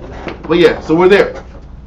But what we're going to do, we're going to go to the first book and it's on the screen. It's called The 10 Tribes of Israel by Timothy R. Jenkins. And we're going to start going into a couple of these pages to explain, to kind of tie in where writers and authors and historians can kind of see and trace where our people ended up going. Because the last thing you hear about Arsareth is in 2nd Ezra 13, and you don't hear about it anymore. And Esau always calls about the lost 12 tribes or the lost 10 tribes of Israel. Nobody knows where they're at. They actually do. But if they tell you, they got to put the cat out the bag, and they got to say, hey, all these Native Americans and these so-called Hispanic people are really our people. People that we killed. Really people that we killed, yeah, and destroyed for conquest of this land. Oh yeah, by the way, this land is called Arsareth, by the way. And we took all these people out for our power. So anyway, the book is called The 10 Tribes of Israel by Timothy R. Jenkins. Listen, there's a lot of information here. It is impossible to go through all of it in one sitting. But we're going to go read page 1.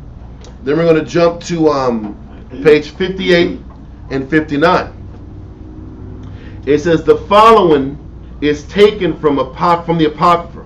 2nd Ezra 13, verse 40 through 45, to show that the 10 tribes left the eastern country to come to a land not inhabited by man. These are the 10 tribes which are carried away prisoners out of their own land in the time of Hosea the king, whom Shalmaneser the king of of Assyria, led away captive, and he carried them over the waters, and so came they into another land. But they took counsel amongst themselves that they should leave the multitude of the heathen and go forth into a further country. I'm just reading what was read in 2nd Ezra. Why am I doing this? Because these scholars know the same thing we're talking about. They just keep it to themselves. Okay. So it says, but they took counsel among themselves that they would leave the multitude of the heathen and go forth into a further country where never mankind dwelt. For though that country there was a great way to go, namely a year and a half, and the region is called Arsareth. Now what are we to learn from the foregoing history? First, we are taught that they understood the geography of the country and the distance they must travel in order to get to this land where no man dwelt. And second, that there was no country in the east but what was more or less inhabited by man. And consequently, America was the only country at this time known that was not inhabited. Now, you might have had some places up in Russia that were uninhabited too. Okay, I don't want to say America was the only one, but westward, yes, it was the only one not inhabited. Canada, North America, South America, Central America, and the islands also. Now, what we're going to do, we're going to go to page 58 and 59, and like I said, after we get through the first basis of this information, we'll go on to different pages and kind of explaining all the details to show the proof. It said, this is page 58, our southern Indians have also a tradition among them, which they firmly believe. The first part of what the reading we're going to is the different accounts of the tradition of how we got from Israel to the Americas. I'm going to focus on that first. There's other parts of the book that explain that the Native Americans dress code, their traditions fit the Israelite traditions, but I don't want to focus on that now. I want to focus right now on the story and of the how we got here. Okay? And this is from the accounts of the Native American people. Our southern Indians have also a tradition among them, which they firmly believe that of old time their ancestors lived beyond a great river, that 9 parts out of 10 of their nation passed over the river. It says 9 parts of the 10. Well, listen, didn't we talk about that last week? Yes, sir. That Levi, which was part of that was part of the half, most of them left. Yeah. Most Levi left and went to the southern kingdom. You might have had a very small amount of wicked Levites that stayed up north. But remember Jeroboam? when he split the north and the south, he said, "Listen, man, we're gonna put priests of our own kind to run this Baal or this Baal or golden calf cult that we got going on." So most of the Levites left the northern kingdom and went to the south and inhabited there. So now you have Indians from the south said that 9 parts out of 10 of their nation passed over the river. Euphrates was the river, right? Yep. Then we passed the river Euphrates. That's what Ezra said. And it says, but the remainder refused and stayed behind, which lets you know that some of them stayed back. That they had a king when they lived far in the west who left 2 sons, Judah and Benjamin. That one of them, with a number of his people, traveled a great way for many years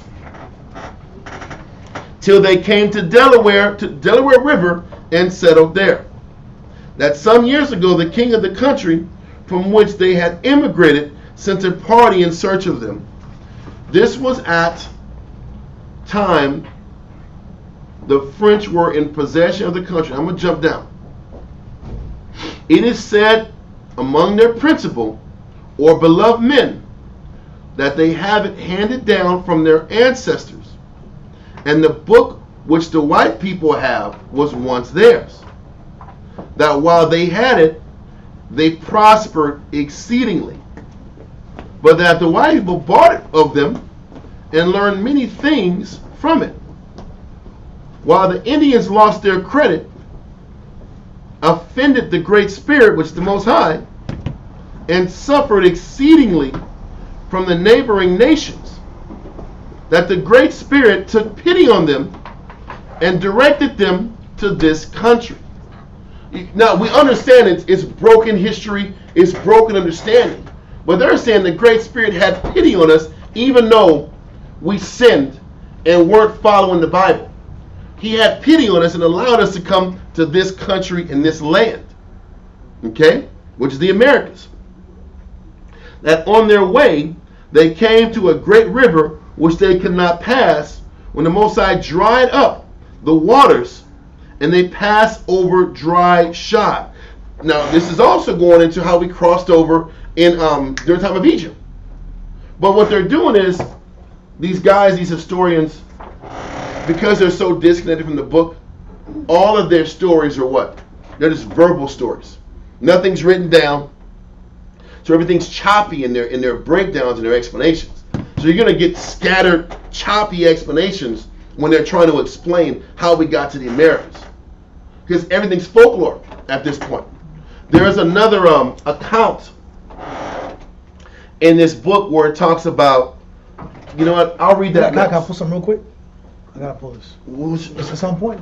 Okay. All right. Also, too, is that we're gonna deal with the 1901 Jewish Encyclopedia. The 1901 Jewish Encyclopedia. All right. The word Azareth. All right. I'm gonna read this article real fast. It says this is 1901. Like I said 3 times.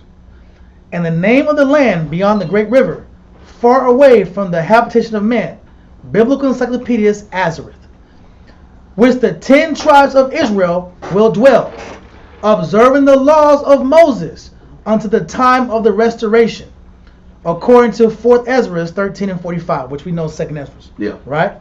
Columbus identified America with this land. Right? And it says, see Kaesler, Christopher Columbus translated.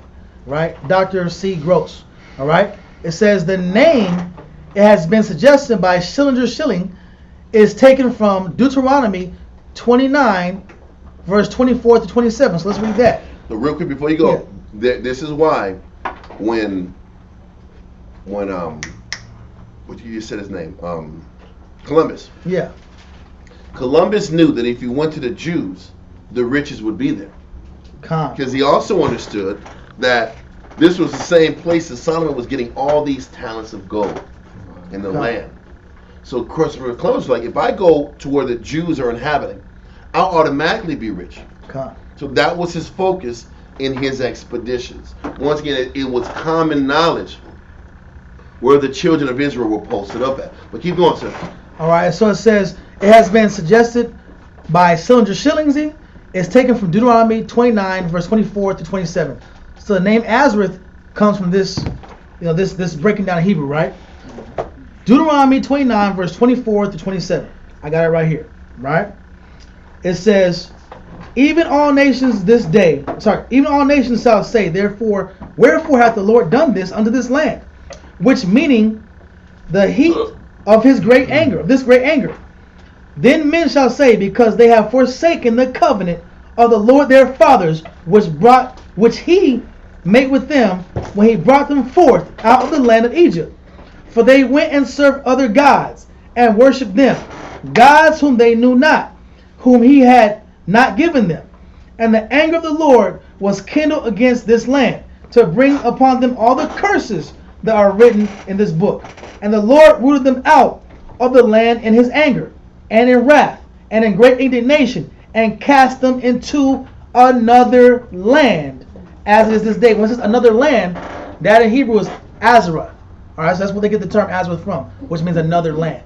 Alright, so let's say we're going to Azarah, we're going to that another land that it was talking about. Yep. Alright, so this is prophesied in Deuteronomy. Now reading back in the article, in the 1901 Jewish Encyclopedia, it says, because they forsook the covenant of the Lord, they went and served other gods. The Lord rooted them out of their land and cast them into another land, as this day. All right, it says right here to get to the point. It says the traditions were rather confused as the names, whether the 10 tribes may be expected to return or not. So people were confused if they're going to come back to Israel or not. Right? Since the point is not Christ is going to bring them back to Israel. That's what they're saying. You know. And when you listen to these stories, you got Edomites throwing their little 2 cents in.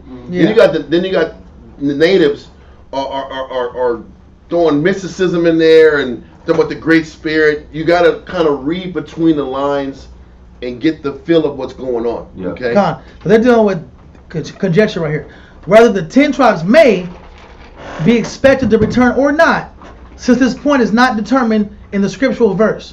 One of them takes the words as this day to signify that this is as the day goeth, or doth not return. So shall they who are cast off shall not return. So that's what they want to believe, right? Mm-hmm. The other explains the words as the day begins with darkness of the night, but turns into day.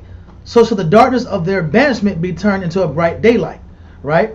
This is the end point. Fourth book of Ezra took the latter view, right? Which is the second Ezra reading, right?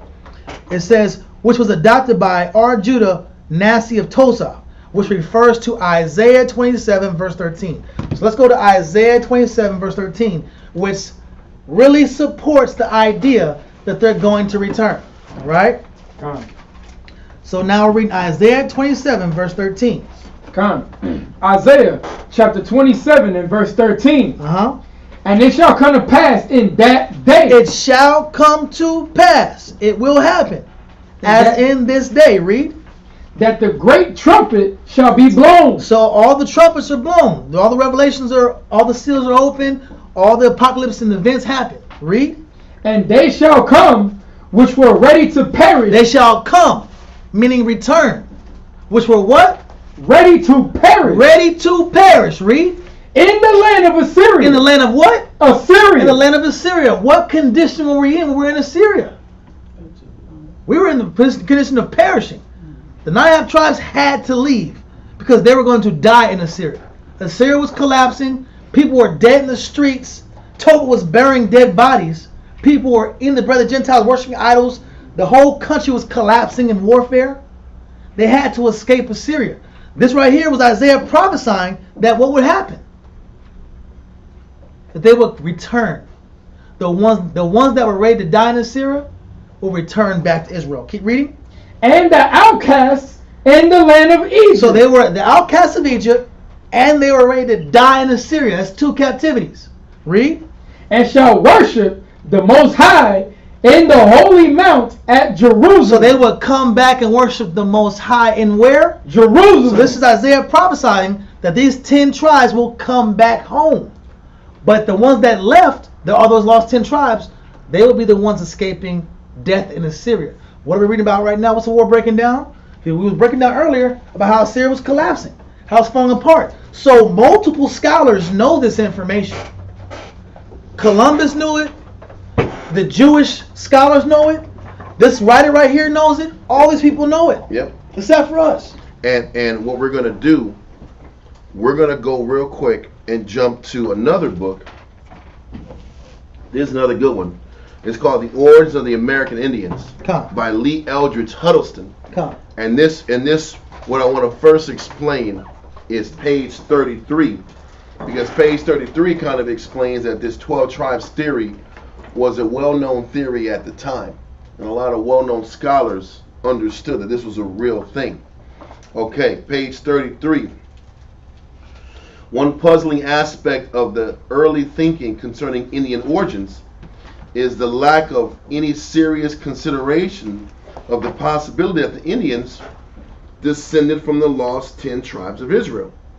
This truly monkish theory, now you go into different people spewing their ideas on it, is on the contrary, this writer was unable to locate any explorers and historians who expressed that idea in writing. There are, however, hints scattered throughout the early literature which indicate the opinion that the Indians were descendants of the Hebrews was current and discussed, even if no author did accept it. So at a certain period of time, they might not have wrote that it was happening, but all the authors and scholars knew about it. They were keeping it what? On the hush. It was keeping it quiet. Then it said, many of the early writers have been credited with a belief in the Judaic origin of the Indians. Miss Simon, we're going to go into some writings by Miss Simon. She was heavy into teaching about Israel being a non-Ahad tribes. Another one is Lord Kingsborough. Yeah.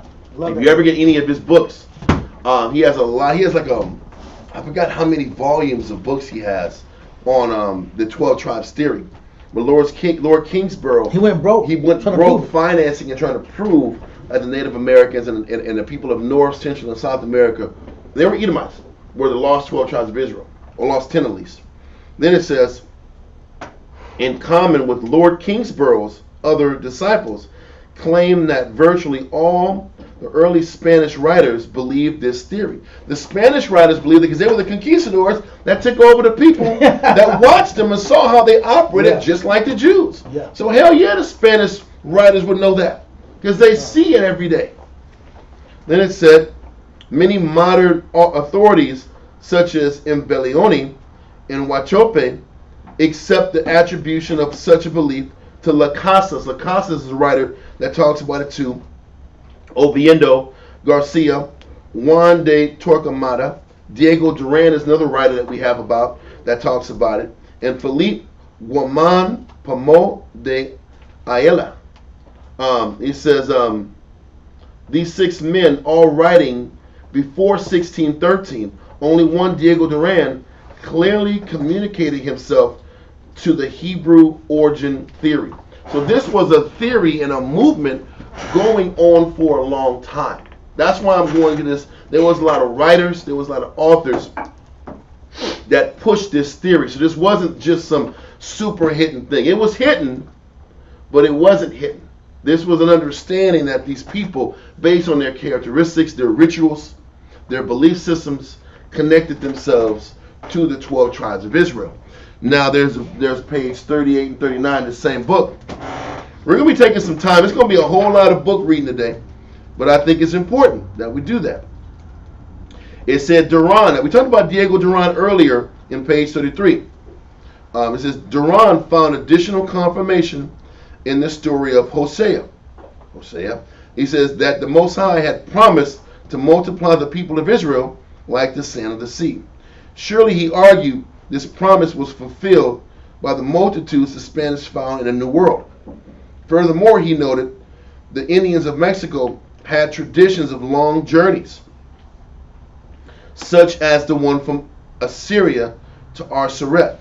He said the people of Mexico have their oral traditions of having long journeys. And like we read earlier, the native stories are all jumbled up and they're kind of made in this kind of like way that it's kind of hard to interpret. But if you understand the scriptures, like this guy Duran says, man, these people from Mexico are talking about this great journey. They went from A to B and crossed over the river. He's like, man, that sounds like Assyria to Arsareth.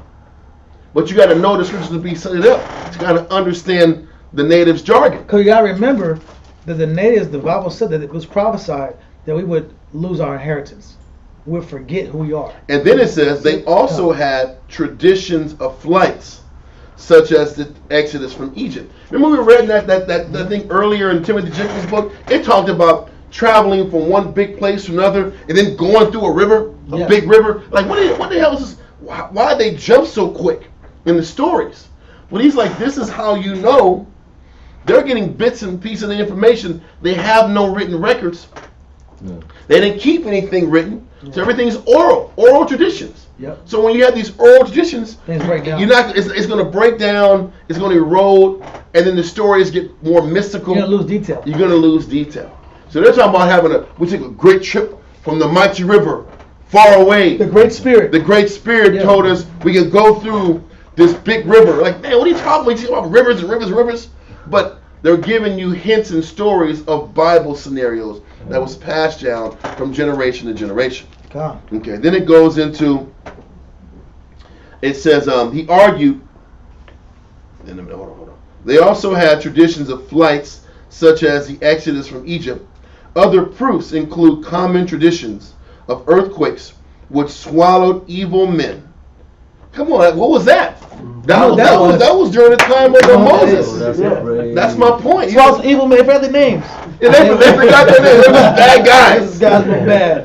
David and Korah. You're not going to remember all those details. Yeah. They will give you those stories, though. And then it said, and of objects, manna falling from heaven. Come on, bro. Yo. They're taught. This is verbal traditions, oral history. They're like, how is these people not the Israelites? Come on, man. They're not the Chinese, like they want to say they crossed the Bering Strait. Yeah, when it was frozen. It was like they were chasing some woolly mammoths. Yeah. The mammoths were behind them. Yeah. It's crazy, bro. Where are we at? We're in America. It's crazy, Come on, man. bro. It doesn't sound like that. It's in the fact that an old Indian had begun his tale of the origins of his people with the words, in the beginning, the Most High created the heavens and the earth. Yeah. Wow. This is how they explain the beginning. It's crazy, man. He says, this story, Duran reported, roughly paralleled Genesis 1, 2, 1. Of course. It's the Bible. I know. He says, finally, Duran compared the secret mountain sacrifices, high places, the legends of pest, plagues, and war. That's the time of Egypt. Come on, man. And other disasters, child sacrifice, and cannibalism. Yeah. So they knew their history. They just forgot over time because they had kept assimilating with different Gentile nations and different gods. Like I said, that's crazy. These books. This was page 39. It was 38 and 39 was the breakdown of it. But it shows you this undoubtedly that this is that these books are pinpointing everything that the scriptures was talking about, man. Us going to America. Let me see. There's other stuff. There was another one I was reading just a second ago. Page 85. We're going to go on 85 in this book again. Like I said, this whole book hits. I'm not even gonna lie to you. It says neither Torquemada nor Calancha could accept the authenticity of the 10 lost tribes theory.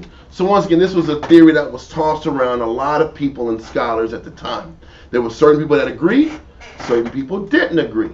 But check out the reason why this guy didn't agree with the lost 12 tribes theory. It said, yet the anonymous author of Isagog of 1711 accepted the story of Esdras to the extent of calling America Arsareth throughout his manuscript. He traced the tribes to Arsareth through Tartary and settled them in America north of the Isthmus of Tehuantepec. Carthaginians, and possibly Egyptians produced the civilizations of Guatemala. So he's explaining his view. He said he can accept that Arsareth was America, but he had discrepancies about the people being the Jews, because he felt that the people of Guatemala were Egyptian. Why would he think that the people of Guatemala were Egyptian? Melanin. Nope. Melanin is one, but what's the other clear reason that they thought the Guatemalans were Egyptians? Pyramids. Pyramids. They built pyramids in Guatemala. So they're like, well, if they made pyramids in Guatemala, they're obviously Egyptian. Or maybe they were the slaves of the people that were making the pyramids in Egypt. That makes more sense, right? You see how these people they're coming with they're making their guesses and their theories, but ultimately the information they're gathering really sticks to the point. Like they said that he traced the tribes of Arsareth through Tartary. Tartary we're going to go into next week. The Tartars were the ones who settled in Russia. The Tartars have connections with the Scythians. The Scythians were Israelites that left and just chose not to go through the Euphrates. We're only focusing on the Israelites that got on ships and left through the Euphrates River. There were other Israelites who left and went different directions. They talk about how the Scythians were a new nation of people that just came up around 700 BC. Does that make it easy? It's popped up. Doesn't happen. It doesn't make sense. Yeah. You're just gonna be all of a sudden a nation of people out of nowhere around the same time that the Israelites were leaving Assyria, but they were operating like Assyrian people, so they were disconnected from who they were. So they just gave themselves a new name. And then this person, we're gonna read. I might as well do it today. I'm gonna go to page 114 to explain where this Tartar thing came from. And I know it's a lot of information, and but I think it's important that we take the time to go through it. Is this the same book, Origin of the American Indians? This is the same one, yeah. Yep. So it says, let me see.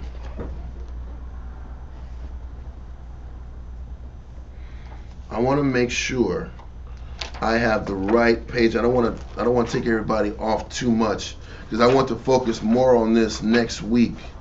The Tartars and the people from Tartars. Okay.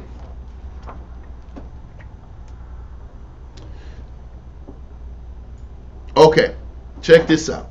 He says, if such reasoning is true, it would of course be impossible to discover which people gave rise to the American Indians.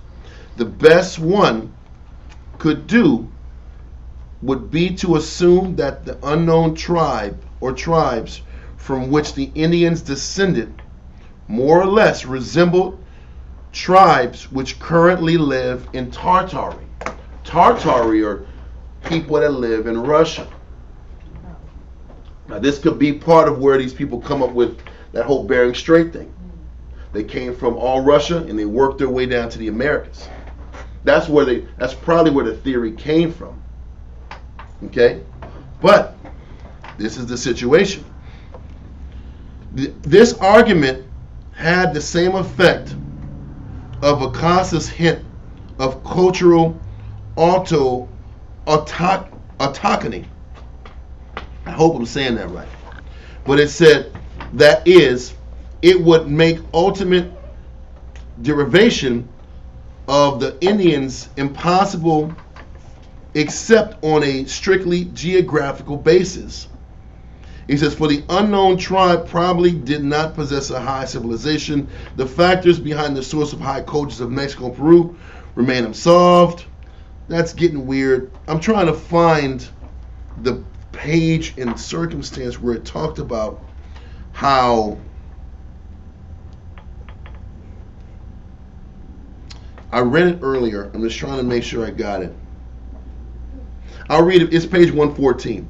It said, Brewerwood began his discussion of American natives with a long section on the Tartars. The Tartars, like many of the primitive peoples of the earth, were frequently identified as the remnants of the 10 lost tribes. Oh. This evidence used to substantiate this claim resembled that used to prove the Indians descended from the tribes. The word Tartary was actually Tatari, which meaning remnant in Hebrew. So Tartary means remnant. Okay? So it says, I'm trying to find the word on the part where it gives me exactly what I'm looking for. And what I'm looking for is there was a writing where it said that is this it? I want to finish this up and get back to the point.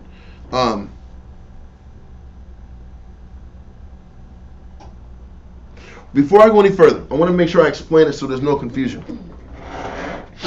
Authors were saying, some people were saying, I don't believe that the natives of North, Central, and South America are the lost 12 tribes of Israel, because the Tartars or the Scythians resemble the lost 12 tribes of Israel. That was a lot of the people's issues with 100% claiming the 9.5 tribes went to the Americas. What they don't explain is that they went 2 different directions. Yeah. Some of them went to the Americas. Some of them went up north in between the Caucasus Mountains. The Tartars, they were initially the Scythians. The Scythians migrated in between the Black and Caspian Sea, worked their way east to Russia. Those were your Tartars.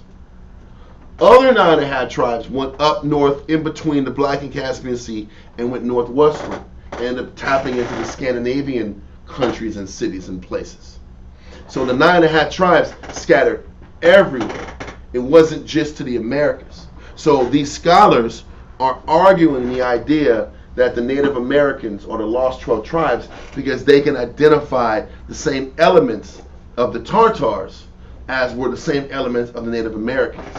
But it really ties into the same theory that we're explaining, is that they're both of the same bloodline and family. They just went 2 different directions to pursue their path that they had to go through. Does that make sense? Yeah. So as you're reading about these people that are just not believing the Native Americans, some are pro-Tartar, some are pro-Native American, they realize they're both right. Where I'm trying to find is a page where it talks about, I'm trying to find it and I can't find it, that it says that the people of Tartar, they had beards and their traits were like Israelites, and the Mongols were clean shaven, and that's how you saw the difference in people. I'm trying to go there, I just can't find the page right now, and all of a sudden it wants to like not be where it's supposed to be. But if you give me a second, hopefully I can find that. I hate that little dead space. People are just looking at me, and The bathroom break? no, we ain't doing that, G. We going for it. I'm just gonna talk until we get it. And I'm just gonna, buy some time. Hopefully online y'all be a little patient with me. I appreciate it if you can.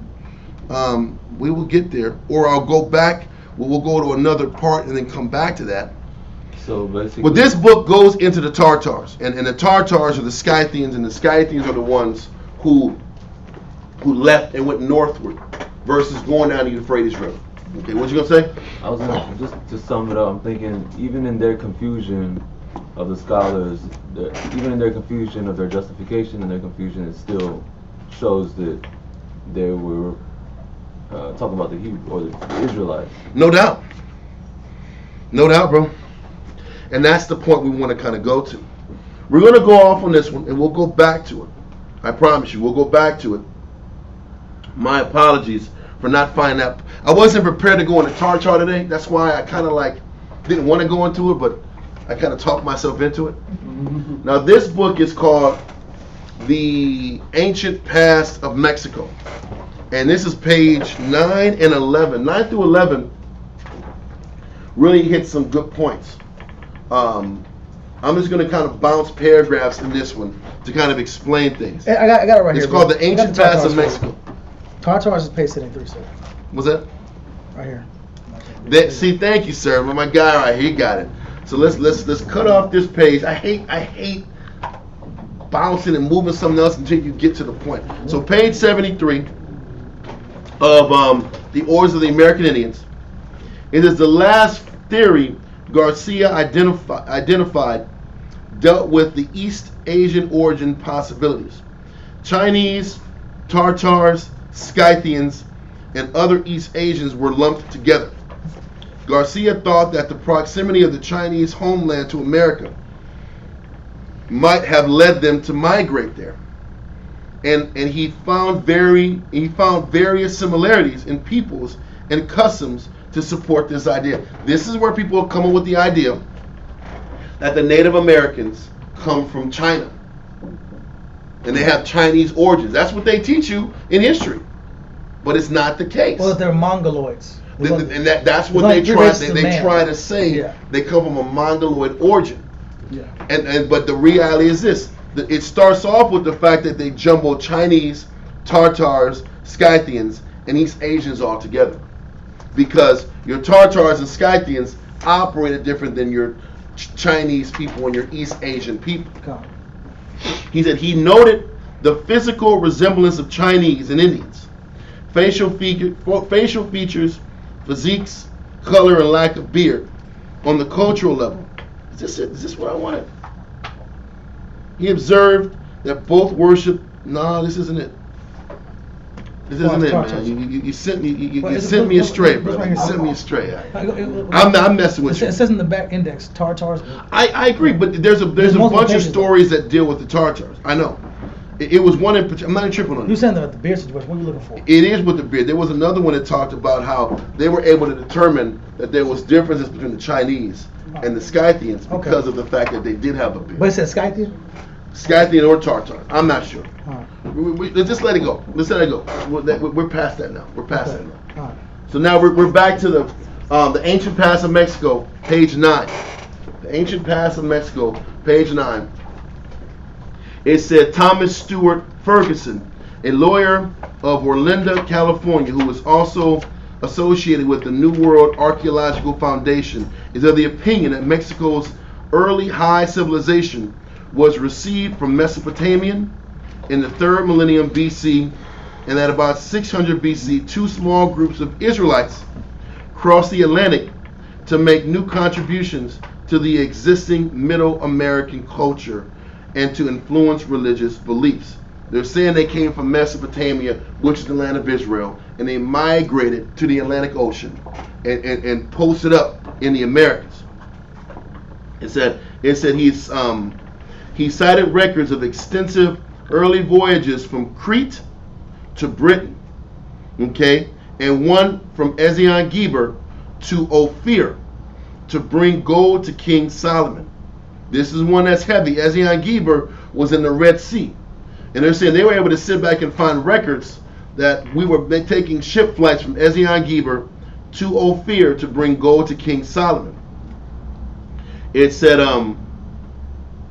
I suggest that transoceanic voyagers discovered the New World hundreds of years before Columbus, offering as evidence the record of a voyage reportedly made to America in 587 BC, as described in the earliest known Guatemalan manuscript. This chronicle was published in 1885 by the Société de Philologie of Paris in its official bulletin and by the University of Oklahoma Press. The document compiled by the nobles in 1554 relates the history of their ancestors and tells of their ocean journey, undertaken at the instigation of the great God, who wished to be done because they were the sons of Abraham and Jacob, and accordingly provided them with the sacred director. The nobles believed that their ancestors were aware of the scriptural accounts of Adam and Eve, their creation, and the deluge. Mr. Ferguson has conceded that the nobles could have learned of the patriarchs from Spanish priests. I doubt that. And conspired to gain favor by adopting themselves to the house of Israel. I doubt that too. Israel is stubborn as hell. You see where Esau wants to sit back and kind of throw monkey wrenches into concepts? This book, sis, is called the Ancient Past of Mexico. The Ancient Past of Mexico. By who? By the Ancient Past of Mexico. Alma Reed. The Ancient Past of Mexico by Alma Reed. The point is this. And then it says, Mr. Ferguson has also cited the Popol Vuh, the sacred books of the Quiché Maya, written about 1550 with a reference to the Old World as a point of departure and coming from the other side of the sea. Then it goes into, let me see. Correct, you gotta go. It's 12:20. Because of his special interest in Semitic and Near Eastern origins, Mr. Ferguson initiated, let me see. I don't want to keep this reading information that doesn't really hit. I kind of want to hit the points that really go there. I'm good at. I'm good at. There's other information there, but I don't want to just keep beating a dead horse. Now we're going to go into this Ophirian theory, because there's another thing called the Ophirian theory. I'm so sorry, I have sister. a quick question. Yes. Is this timeline before the slave ships? Yes. Okay, so they're really traveling on their own Yes. before, okay. Yes. Good. Yeah. Well, we had already finished our traveling off before the slave ships came in. Yes. And these conquistadores, these Spanish, it's a mixture of Spanish conquistadores, English writers, English authors, and they're all sitting back here and just trying to figure out where these people came from. And there's a debate. Like I said, there is a thing called the 12 tribes theory, and that's what I'm kind of explaining right now. It is this back and forth dialogue about trying to trace the origins of these native people. And the process of them doing this is before slavery time. It was the 14s and 1500s, or early 1600s, which it was right as our people were being shipped over to the Americas. Okay, but they started off with the Spanish because they were the first ones to have their navy and really start attacking and taking over the native people. But once you have them subdued, then you want to study them, and you want to learn them. You want to ask them, you want to sit back and interview them after they're destroyed and broken down spiritually. Anyway, so this is what's happening, and they're realizing that their traits and their communication and all their backstory comes from the East. But then you have these scholars saying, hey, there's these tribes out here in Russia that have similar belief systems. So I don't really believe in this 12 tribes theory over here, because these people have these characteristics also. Then you got guys saying, well, maybe these people over here in the East migrated over to the West. And this is where all these theories kick in. Yeah. And they're basing it off of their belief systems, their culture, how they dress, how they carry themselves.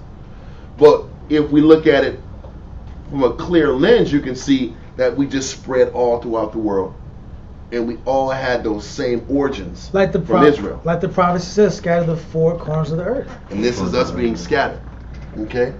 So, with that being said, now we're going to go briefly into this Ophirian theory. Some people kind of dissect the 12 tribes or the 9.5 tribes based off the theory of leaving from Euphrates and getting to the Americas. Others tackle it from the goat of Ophir.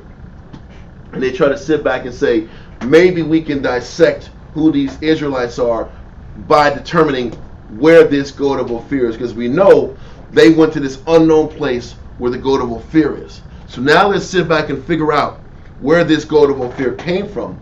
And if we can find out where the goat of Ophir is, then we can say those people were the 12 tribes. Get my point? That's how they dissected it. So what we're going to do now... So let's find the minds of Solomon, right? Yeah. So now we're going to read, there's a book by Joseph Acosta called The Natural and Moral History of the East and West Indies. Okay? And in reading that, once again, Joseph Acosta, The Natural and Moral History. And it's written in that of Old English stuff, which is very difficult. Con, we got that, Ma Waller. It's coming, sir. So then we have, this writing is kind of choppy, or it didn't go through properly online. Con. So now we have, it says, some hold opinion that mention is made of the West Indies in the Holy Scriptures, taking the region of Peru for that Ophir, which they make so famous. So now a lot of scholars are saying that Ophir was in Peru, was in South America. It says, or to say more truly, Francis Vatable, a man well seen in the Hebrew tongue, who was, he says, as I have heard our master report, who was his discipline, saith in his annotations upon the 9th chapter of the 3rd book of Kings, that the hand of Hispaniola, which Christopher Columbus found out, was that of Ophir, from whence Solomon caused to be brought 420 or 450 talents of the most fine and pure gold. This is hard reading. This is hard reading right here. This is straight like Old English. For that the gold of Sabbath, which our men bring from Hispaniola, is of the same fashion and quality. Once again, this is saying that Christopher Columbus understood that Ophir was in the region of Hispaniola, Peru. Okay, just that region. It says, and there were many others which affirm that our Peru is Ophir, deriving one name from another, who believe that when as the books of Paralimpomenion was written, they called it Peru, grounding it upon that which the Holy Scripture said, and that they brought from Ophir pure gold, precious stones, and wood, which was rare and goodly, which things abound in Peru, as they say. So once again, we can keep reading down, but this is why a lot of the conquistadors and the conquestors came down to the Americas, was to try to find this gold of Peru. It wasn't to get spices from damn India. Would you rather sit back? You gonna put a multi-million-dollar? It wasn't millions. But get my point. Would you gonna put a big expedition to get some damn spice, or you gonna sit back here and go to King Ferdinand and Isabella to get gold? What's a more marketable angle? Gold. We're getting gold. I'm getting gold, B. Listen, I get spices later. You can have those lame boat guys go get that. I'm getting this bread for king and country, right? So that's what it was. And his explanation to the king and queen Ferdinand was, listen, this is the gold of Ophir. Let's get this gold of Solomon. And that's what spurred, first of all, the Spanish Empire was the reemergence of the Edomite Empire after Rome fell anyway. So when Spain got back into power, they were the first ones to come out here and push forward and to drive the dominance going westward. So it makes a lot of sense. But I want to kind of go into a few more stories that go into the Ophirian theory. Let me see.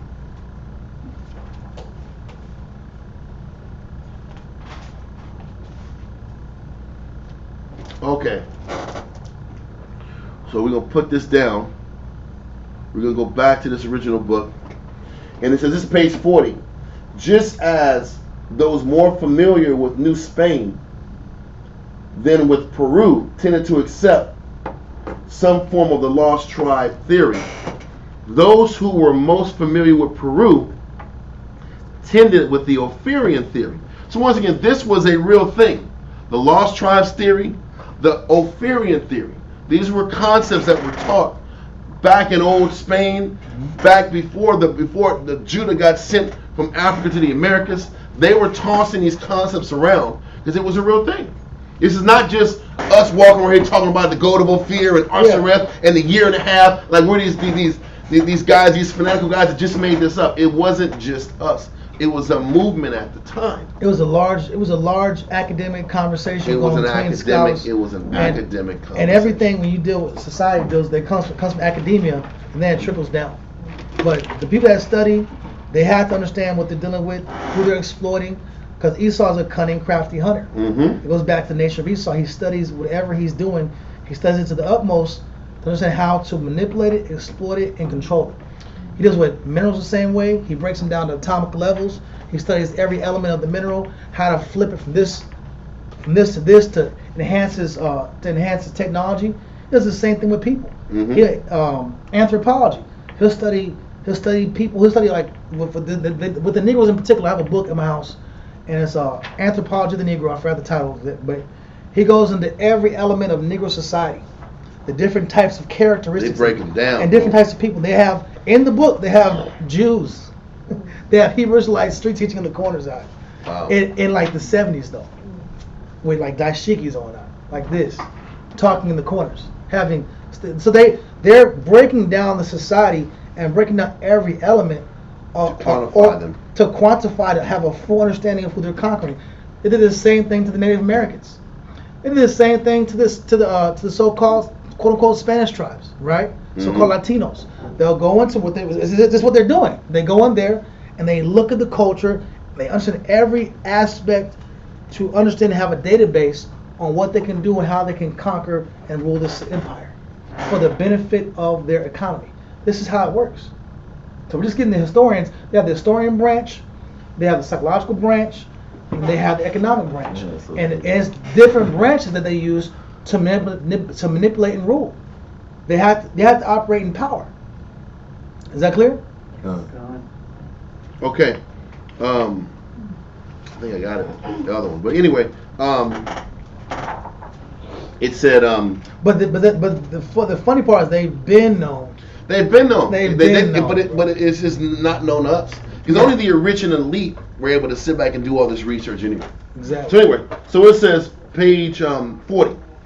Just as those more familiar with New Spain than with Peru tended to accept some form of the lost tribes theory, those who were most familiar with Peru tended towards the Ophirian theory.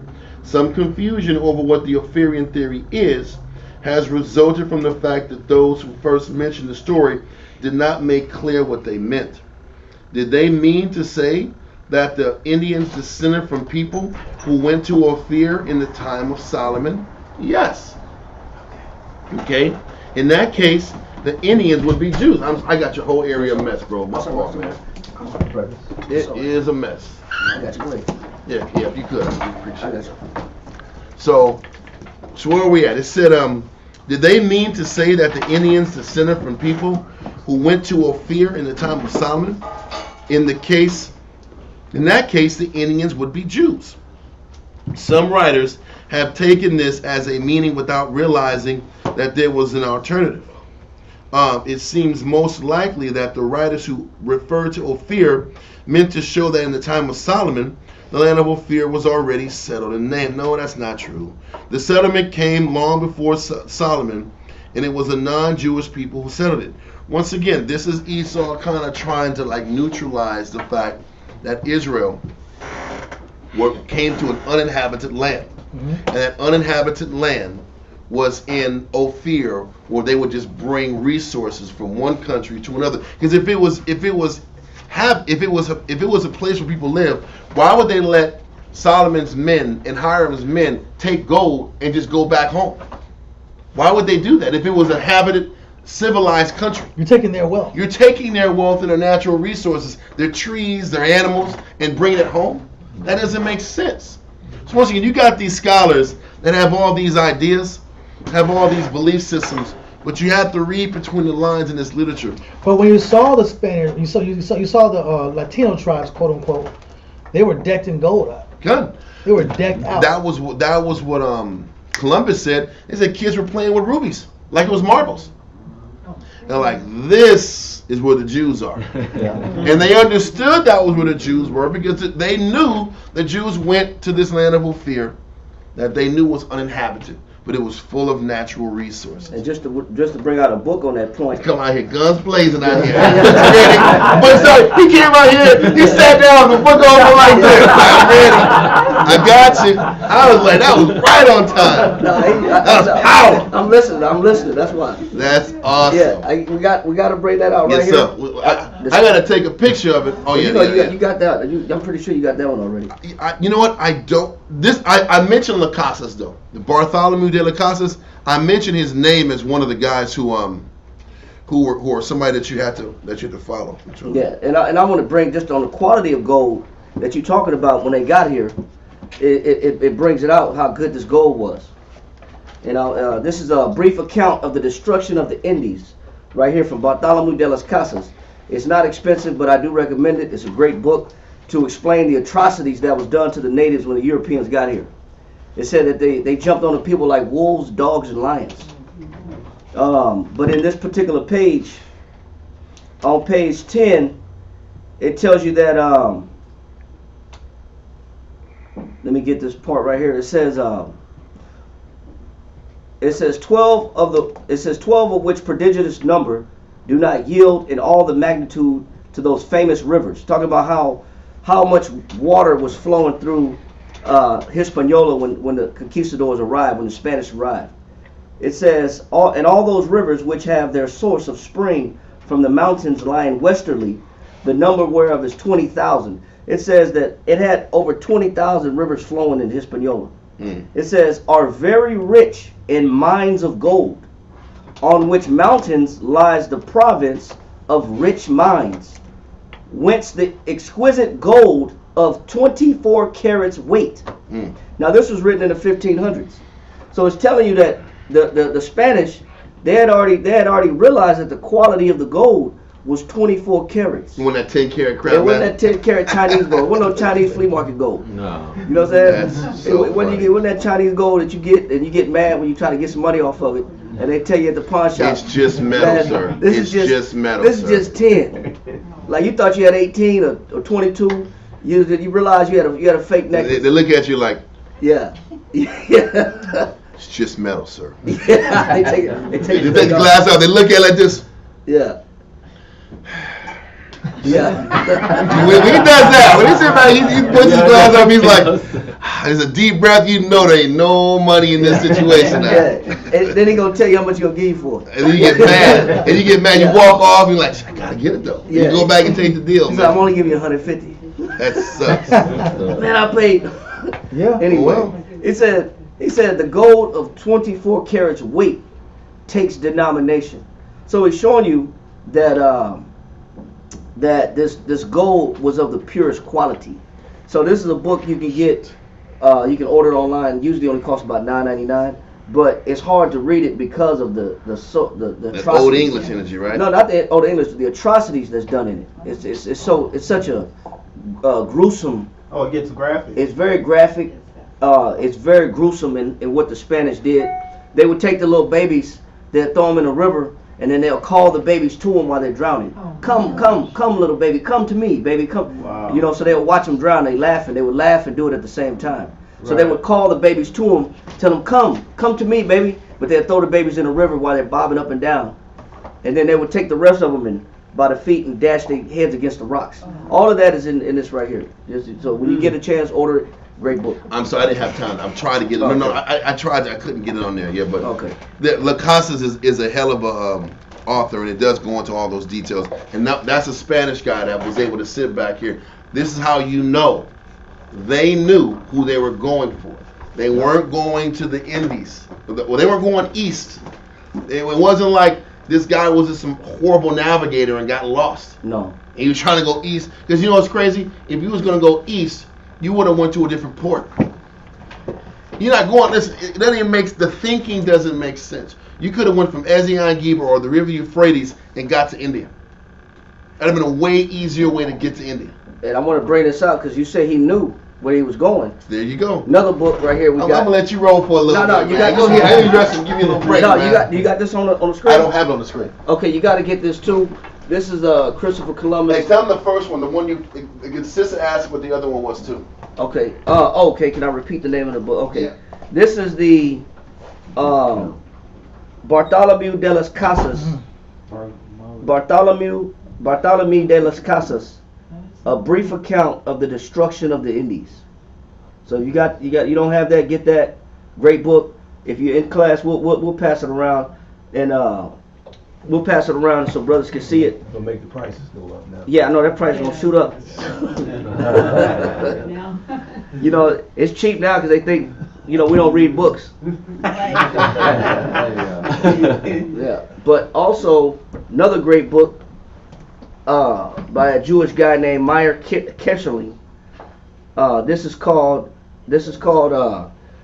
Christopher Columbus and the participation of the Jews in the Spanish and Portuguese discoveries. All right? I'm going to read it again. It says Christopher Columbus and the participation of the Jews in the Spanish and Portuguese discoveries. So, talking about the Amalekites was funding the explorations. All right? And also just to prove that, like Awar said, they didn't just so happenstance fall upon an unknown territory. This is on page 15 of this book. It says, this is Columbus. It says, later in Spain, he read with religious zeal the tract on the Messiah. So it's showing you that Christopher Columbus was reading biblical texts, which was written by the proselyte Samuel ibn Abbas of Morocco for the purpose of converting Ars Isaac of Sugermente. It had been translated into Spanish in 1339. So it's showing you that the biblical scriptures, the 70 books, the Septuagint, was translated into Spanish in 1339. It says, he was also very fond of reading the Bible and the fourth book of Ezra, which we know is what? The second book of Ezra. It's the second book of Ezra. It said he was also very fond of reading the Bible and the fourth book of Ezra. Because that's where that money's at, man. He's trying to find where that money's at and how to trace it. That's what he's trying to find. It says, which probably was written by a Jew who lived outside of Palestine. According to his own assertion, the incentive that impelled him to plan his discoveries was not a love of science. This is from his own assertion, but his interpretation of the prophecies of Isaiah. Thank you. So what motivated Columbus to get on a ship and send 3 ships to the America? It was the interpretation of the prophet Isaiah. Yeah. So it's showing you that he knew that if he found them, he would find unlimited wealth. If he found the children of Israel. So it's just showing you that Columbus, he was navigating with a purpose. He was navigating with an intention. Yep. He knew what he was looking for. What page is that, if you don't mind me asking? That was page 15. I hope you guys are getting these books, because there's a laundry list of books that's out here, and the information there, you just got to dig for it. And these, like I said, I always just explained to him earlier that there was a 12 tribes theory, and there was an Ophirian theory, and all these theories tied into the fact that the Jews were going to be in the Americas, and people who had any half a brain knew that God's chosen was there, and that was where the riches was at. God. That was where the prosperity was at. That was where the power was at. Yes, sir? Through land or through the actual Jew? Both. Oh, The resources and the people. Okay. So the one that Kawakab always gives us is Open Veins in Latin America. Yes. That one was very deep, and like What's the name of that? Open Veins of Latin America. Yes. It's very deep. It's one of those hard reads. Yep. It talks about how our brothers and sisters, like you said, We're exploited. was exploited. Mhm. I mean, they were. If you want to know about where opium came from, Mhm. doing the drugs Yep. to stay alive, it's in that book. Wow. No doubt. Over cocoa. Exactly. And how they just completely broke those people to their complete vassals and servants. And you only have a handful of families that run the whole thing, and they're not even really their native people. They're Spanish. They're Spaniards. Wow. But yeah, man. So you have more on that, sir? No, that's it for now. Okay, so what we can do now, I guess, we kind of tapped into Ophir. Let me sit back here. The funny thing, the verses. If I go up furthermore on page 41 of Origin of Americans, of the American Indians, they start pulling the same verse we read about in 1 Kings 9 and Chronicles. It just goes to the same concept. These people were reading the same things we're going over to kind of get an idea of how to trace the people from the East to the Americas. They understood that when Solomon and Hiram took those trips, they were coming into uninhabited territory. They understood that. And then once we were ready to leave Assyria, we understood there was an uninhabited land there. And also, some of us went north, east, and northwest to uninhabited lands in those directions. And that's how we end up becoming your Celts and your Celtics and your your Britons, your British, all these different people end up coming out from all of our expeditions west and north and south into the Americas. So let's do this. Let's go Miss Simon, 10 tribes again. Is it Miss Simon? It's Miss Simon. It's where did I just say that? Where did I just put that? Yeah, it is Miss Simon, but it's in the 12 Tribes book. She's just talked. No, it's this book. It's this book. She's just talked about in this book. Let me see. 259. Is it 259? Well, you looking for that? Yeah. They said that It's not the that type much. of gold, the quantity of gold, and the size of gold, that the gold nuggets that they were finding in Hispaniola was the size of a loaf of bread. It's crazy. That's how big the nuggets were. The size of a loaf of bread. That's you can't even explain. You know how people would try to wear that as a chain. I got that The bread. Flavor Flav Yeah, chain, I got that bread on me. You know what I'm saying? You know, we're trying to put that on the earring or something. You know how people do it. But he said it was the size of a loaf of bread, and it actually sunk because the Spanish tried to bring it back to Spain. Yeah. And the ship sunk on the way back. It never made it back to Spain, so it's somewhere in the ocean. And he said, matter of fact, he even said that De las Casas said that it was from God that the ship sank because of the amount of greed that the Spanish had. That the Most High wouldn't let. That must have been a sign that the Most High wasn't with the raping of the land. It's crazy. And in fact, if I can find it, I'll read it. Yeah, we Ain't no can't. telling how they loaded them boats up. Yeah, it says right here, it says, page 11, it says, they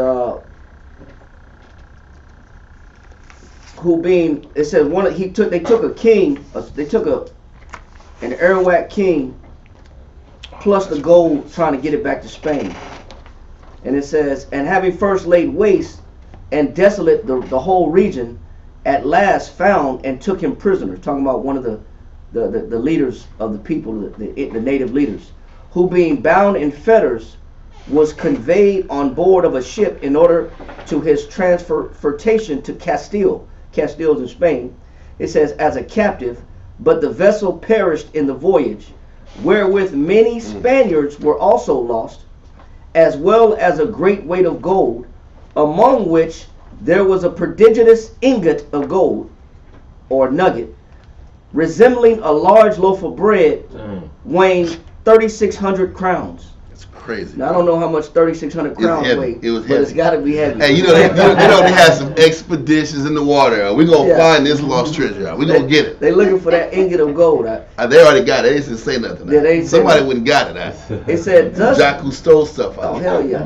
It says, thus it pleased the Most High to revenge their enormous impieties. So even this Spaniard, De las Casas, has a conscience and saying that sinking of that ship was due to their impiety, and the Most High wouldn't let them have that size gold. But we know that they took multiple treasure ships back to Spain. He said, but that one in particular was lost due to their impiety. So even the Spaniards know that how corrupt their own people were. It was too much. Yeah, they knew it was too much, and that's what he says all throughout this book about how corrupt and cruel. He said he can't even explain in writing the cruelties that he's seen with his own eyes. He said he couldn't even put it in writing. It was too much. Okay, so I got it. I have it now. This is the book. It's Miss Simon. That was her name. And the book is called The 10 Tribes of Israel, historically identified with the Aborigines of the Western Hemisphere. Okay, it's on the screen. Okay. Yeah, that's a long name. Yes, That- it's- all of that was a. Yeah. There is a website. I might just give it to you. That gives a lot of. There's a lot of reading. But where is this website? This website that I've used over the past that gives you a lot of there it goes. I'm gonna type it in real quick. I'm gonna type it in on the screen.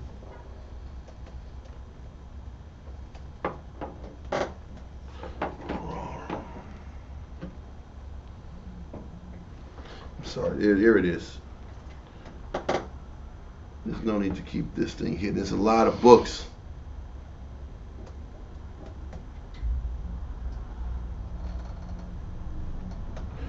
Give me 1 second, Joe.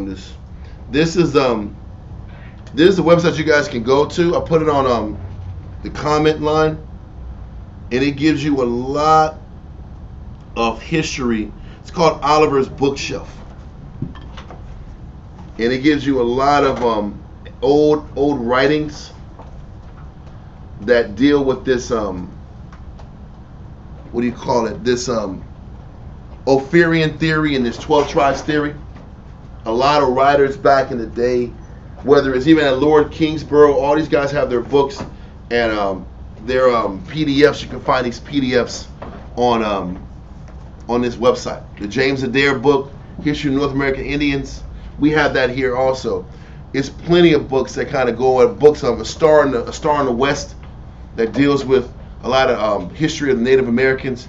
A lot of these books kind of connect to the history. So if you guys want to check it out, it's right there online. I typed it in olivercowardy.com, Oliver's Bookshelf. You can look it up one of those two ways and you can find it.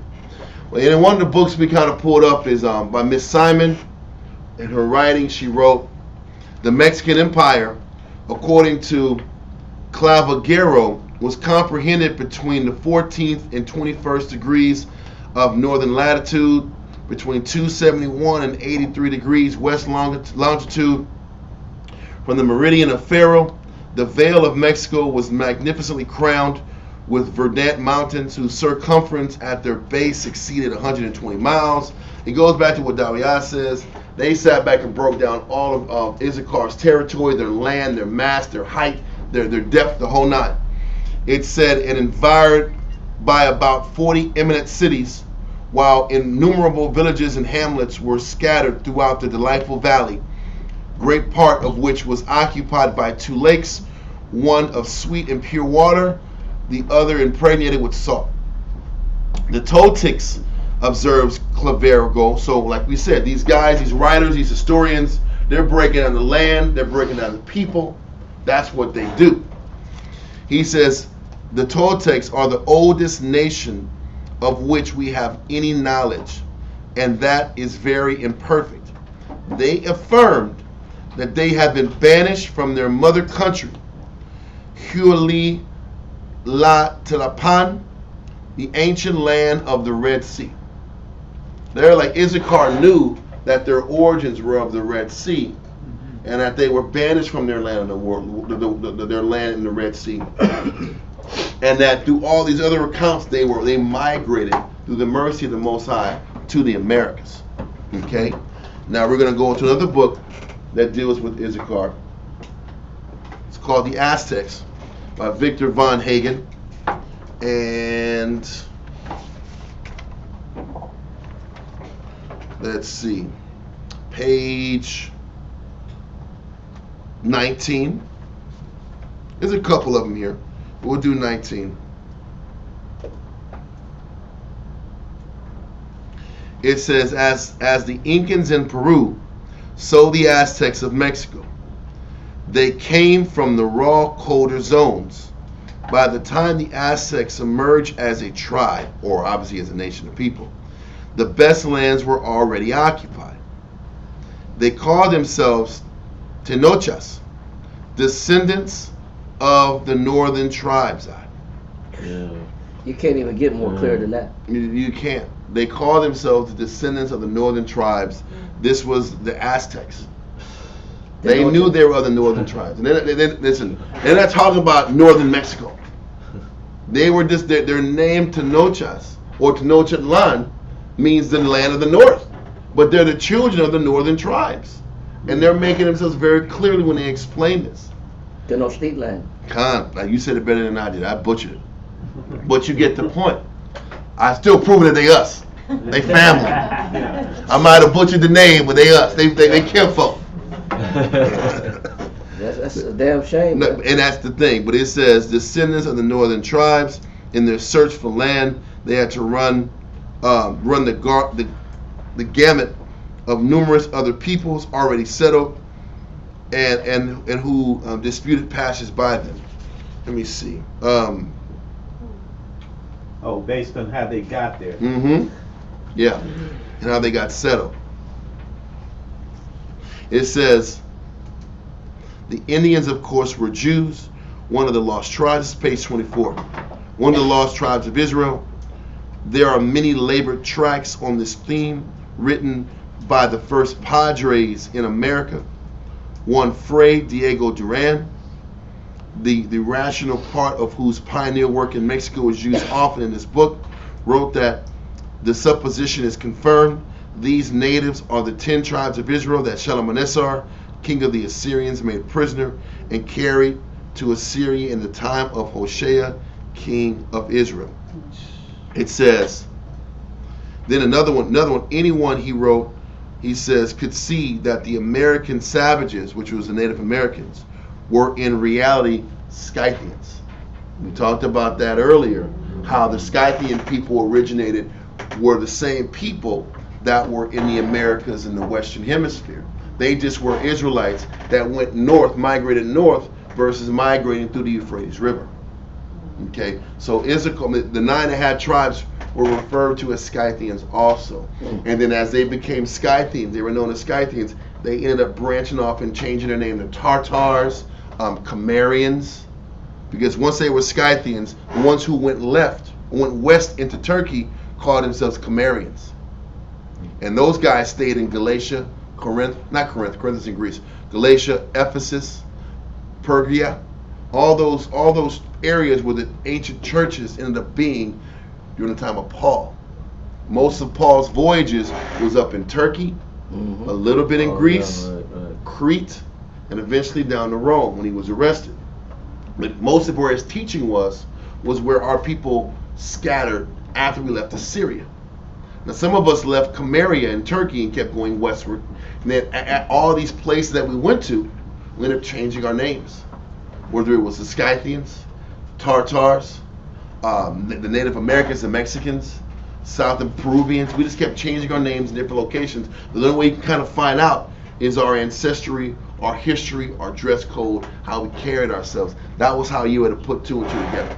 But Scythians were our people also. Yes, sir? You know what I noticed last year?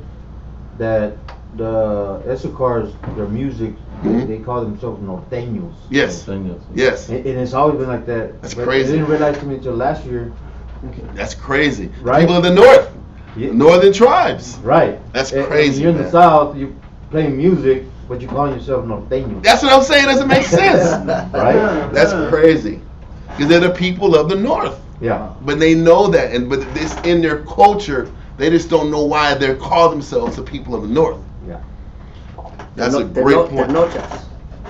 Khan, that's a hell of an angle, bro. I just found that out. I think I found that out 3 months ago. I didn't know there was black Mexicans. Well, you go into the country, Yeah. there's a lot of dark-skinned Issachar, man. So wherever the residue was, like you were talking about Turkey, so somewhere there's probably some black Turkians. Not necessarily black, but just I mean, not black, but dark skin. yeah, because even when you go further away from where Cortez and all the conquistadors landed in Mexico and tore up, they tore up the south side, but not as much.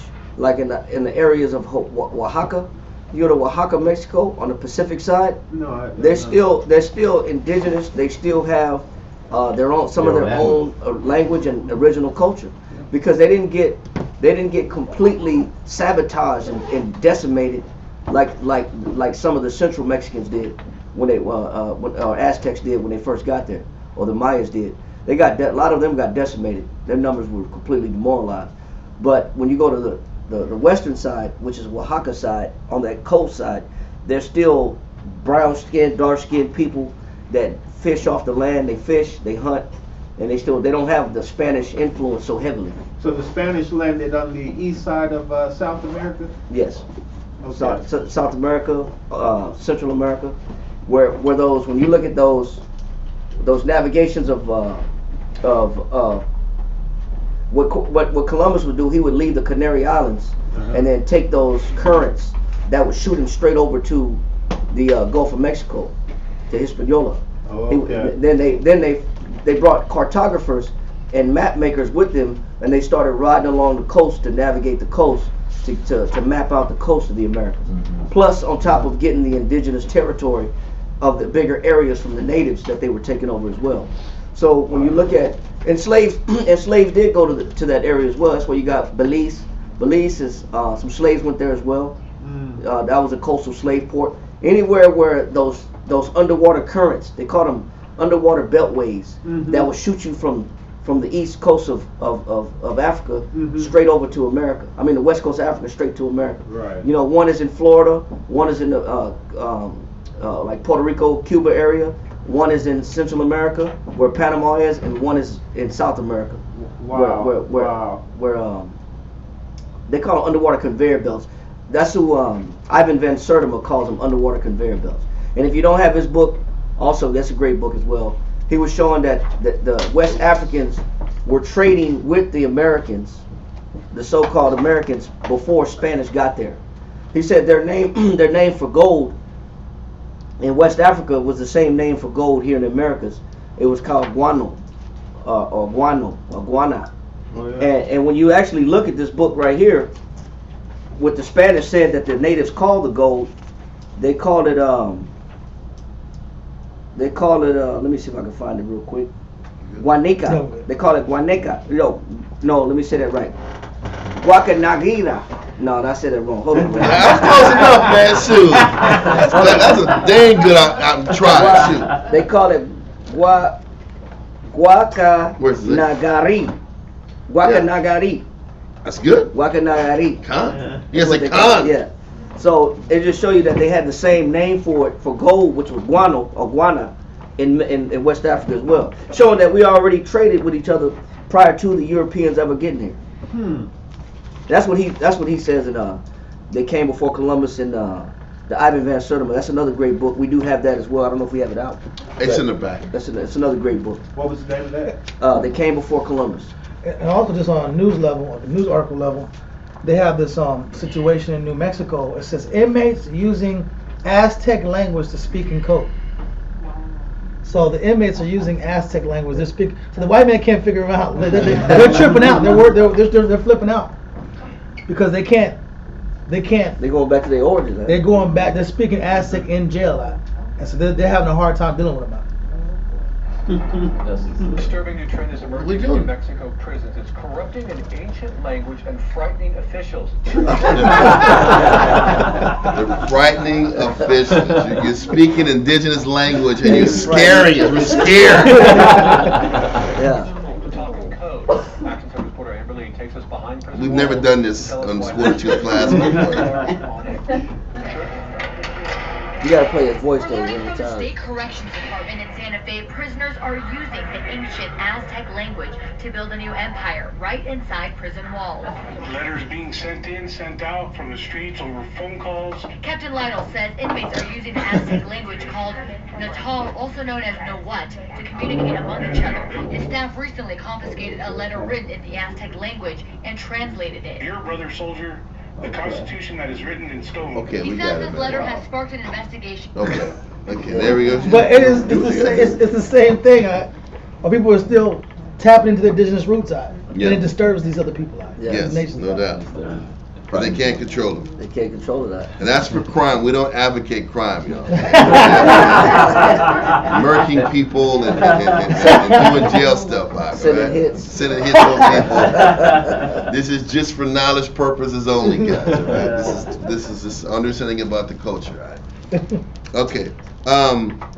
I'm gonna read this. I think I found this that page in 126. Let me put this down real quick.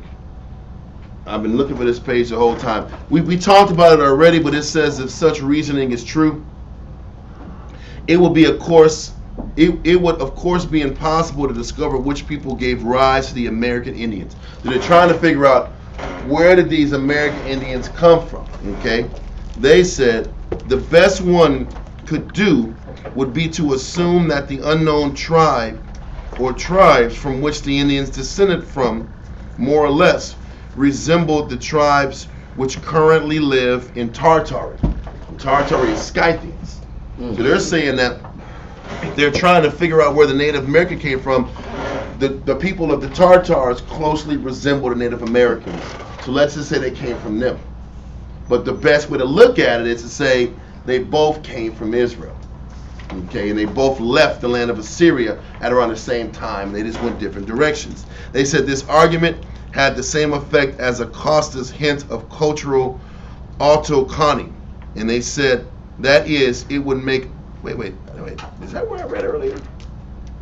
Anyway, I just want to leave with the first paragraph, because the first paragraph explains that they understood that the people of Tartar carried themselves very much like the people of the Native Americans. And you got Tartary is Scythia. Okay, Tartary is Scythia, and that was, once again, what we're trying to do right now is just explain that different philosophical movements were going on, and they were trying to put two and two together to figure it out. But they weren't going to commit, a lot of scholars weren't going to commit that they were the lost 12 tribes of Israel, and they were trying to find out whatever way they can to discredit that premise. But there were a handful of people that understood it, and they taught it, and they preached it, and that's where we're at right now, explaining all these numerous books. You got the Elliott Chronicles? That put everything together. What's that? The Elliott Chronicles, that white book. Yeah. Oh, the one in there? Yeah, we got it. The one that you showed me? Yeah. It's in the office. Yeah. I'm gonna go into this book real quick. I have another one that I want to go into that deals with our people understanding. I know I have this. I don't have. Well, the book is called Lost Tribes and Promised Lands by Ronald Sanders. Lost Tribes and Promised Lands. This is a good one too. Lost Tribes and Promised Lands. And the page is 364 and 365.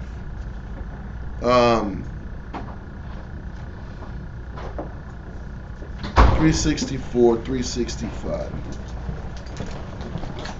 I'm trying to read. You find it? Yeah. Here's one of them. This is 363. Now this is a Portuguese religious figure was talking to one of the natives, and they said when he had asked them to reply why they thought such a thing, they had replied mysteriously that it was because we so badly treated a holy people, the greatest in the world. Matter of fact, it said it said Eldad the Danite, 2.5 years before, he told them while traveling in the wild mountains of Quito, he had heard some of his Indian guides remark that the natives of that country deserved all the suffering they had undergone at the hands of the Spaniards. When he asked them to explain why they thought such a thing, they had replied mysteriously that it was because we so badly treated a holy people, the greatest in the world. So they're saying that the Spaniards were just in wiping out the northern tribes because we treated God's holy children wrong when we had our time and power. And what was happening with the northern and southern kingdom at the time? They were at war with each other. Remember the council of the northern kingdom generals was, listen, let's send the southern kingdom back to their house before we bring more curses upon us. Their enmity towards the south was part of the reason why the Most High wiped us out. Okay? And then it said, nothing more had been offered by them of this point, But later in the same conversation, Francisco, one of the Indian guides, had declared that his countrymen would be avenged upon the Spaniards in time anyway, by means of a people now hidden. So they also said, we deserve what the Spaniards did to us, but another people are going to come over here, and then we're going to be avenged by these Spaniards once these people come over here. What people came over here after the Spaniards wiped out the Native Americans and so-called Mexican people? It was Judah. They understood from their folklore and their history that once Judah got over to the Americas and we got united, the Spaniards would fall. The nations would fall. It is a couple hundred more years out. It took a long time. They thought when these guys come, it's going to be over. The black guy comes out, oh, it's over. Slavery's over. There was more slavery. The Mosai had to bring all the tribes back together. Wow. And then once they're brought together, then the Mosai will eventually establish the downfall and what of page the was people. that Was page 363. Of Lost Tribes. Of Lost Tribes and Promised Lands. Once again, you're just getting little snippets of different writings that kind of give you a clarity of what's going on. And then it goes to another story where it says, waving a banner high in the air, the Indian guide soon was greeted by a puff of smoke far beyond the other bank of the river. In response to his signal, the two men waited. Eventually, a canoe appeared bearing 3 men and a woman, all of them Indians, to the place where Francisco and Montesinos were standing at the water's edge. The woman got off and spoke to Francisco in an Indian tongue that Montesinos could not understand, although he could perceive that he was being identified in all the conversation. She then turned to her male companions to explain the situation.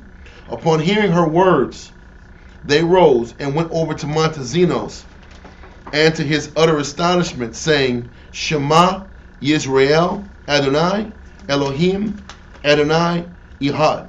Hear, O Israel, the Lord our power, the Lord is one.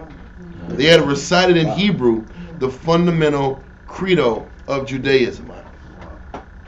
Then they said a brief conversation then ensued in their common ancestral tongue, according to Montesinos, whose fluency in it is almost as perplexing to the reader as his narrative, as it that of his 3 mysterious new companions. They told him that they were themselves of the tribe of Reuben, and that the tribe of Joseph lived on the island nearby. The day when they were at last to issue forth into the world was coming soon, they explained, but in the meantime they could not allow visitors to cross over to them. The point is, they understood their brothers were on different islands and different lands. They had an understanding of that already. They spoke Hebrew, they said prayers in Hebrew, and they can even identify their brother Joseph or Ephraim was over there. And they knew they were Reuben, Joseph's over there, Gad's over here, Issachar's over. They knew it. They had an understanding of their brothers and sisters. You got something, sir? Yeah, this is the Elliott Chronicles, and this Elliott Chronicles is a brief, or Elliott Tracts. I'm sorry, Elliott Tracts is a composition of a lot of early English and Pilgrim writers that were first experiencing the natives at first sight. You know, when they first arrived in America. This was a lot of the English and the Dutch that arrived in the Americas, and that they were examining the origin of the Native Americans, and they were using De las Casas because we know that the Spaniards arrived in the 1400s, but it only took the Spaniards 49 years to completely decimate Central and South America and some of North America. It only took them 50 years to murder off over 30 to 50 million people, and that's what even De las Casas said, that they eradicated anywhere between 30 to 50 million within just the first 12 years. You know, they set up gallows. He said what the Spaniards would do is they would set up they called gibbets. Gibbets are gallows, which you would hang by the neck, and they would set them off the ground at a very short distance where you barely be off the ground. But they would set up 13 people at a time. They would kill 13 at a time. The objective of the 13 at a time was supposed to be symbolic of Christ and his 12 disciples. Wow. So that's why they set up 13 nooses and hung 13 natives at a time. It was which the Spanish would say that's symbolic of Christ and his 12 disciples. So it's almost like they knew consciously what they were doing and who they were killing. You can read that in there too. And thus that's how the number 13 became bad. And No, I ain't gonna say that. I ain't gonna say that. Hey. I ain't gonna say that. No. No. I'm not even going to no numerology right now. You know what I'm saying? So, I don't know. All I know, everybody's scared of 13. What's going on? But if you get this is a great book also.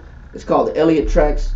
It's by John Eliot, and it was a letter that he was writing in return to a man named Thomas Thorogood. Now, Thomas Thorogood wrote a book called Jews in America. Yep. Thomas Thorogood wrote a book called Jews in America. Write that down. It's called, Thorogood's in that website I showed you guys, where all those books and authors in there. yeah. So Thorogood wrote the book Jews in America, and John Eliot was writing a retort and giving him his opinion based on the writings. So this was John Eliot's return for the writings that Thomas Thorogood wrote, that the Jews are in America.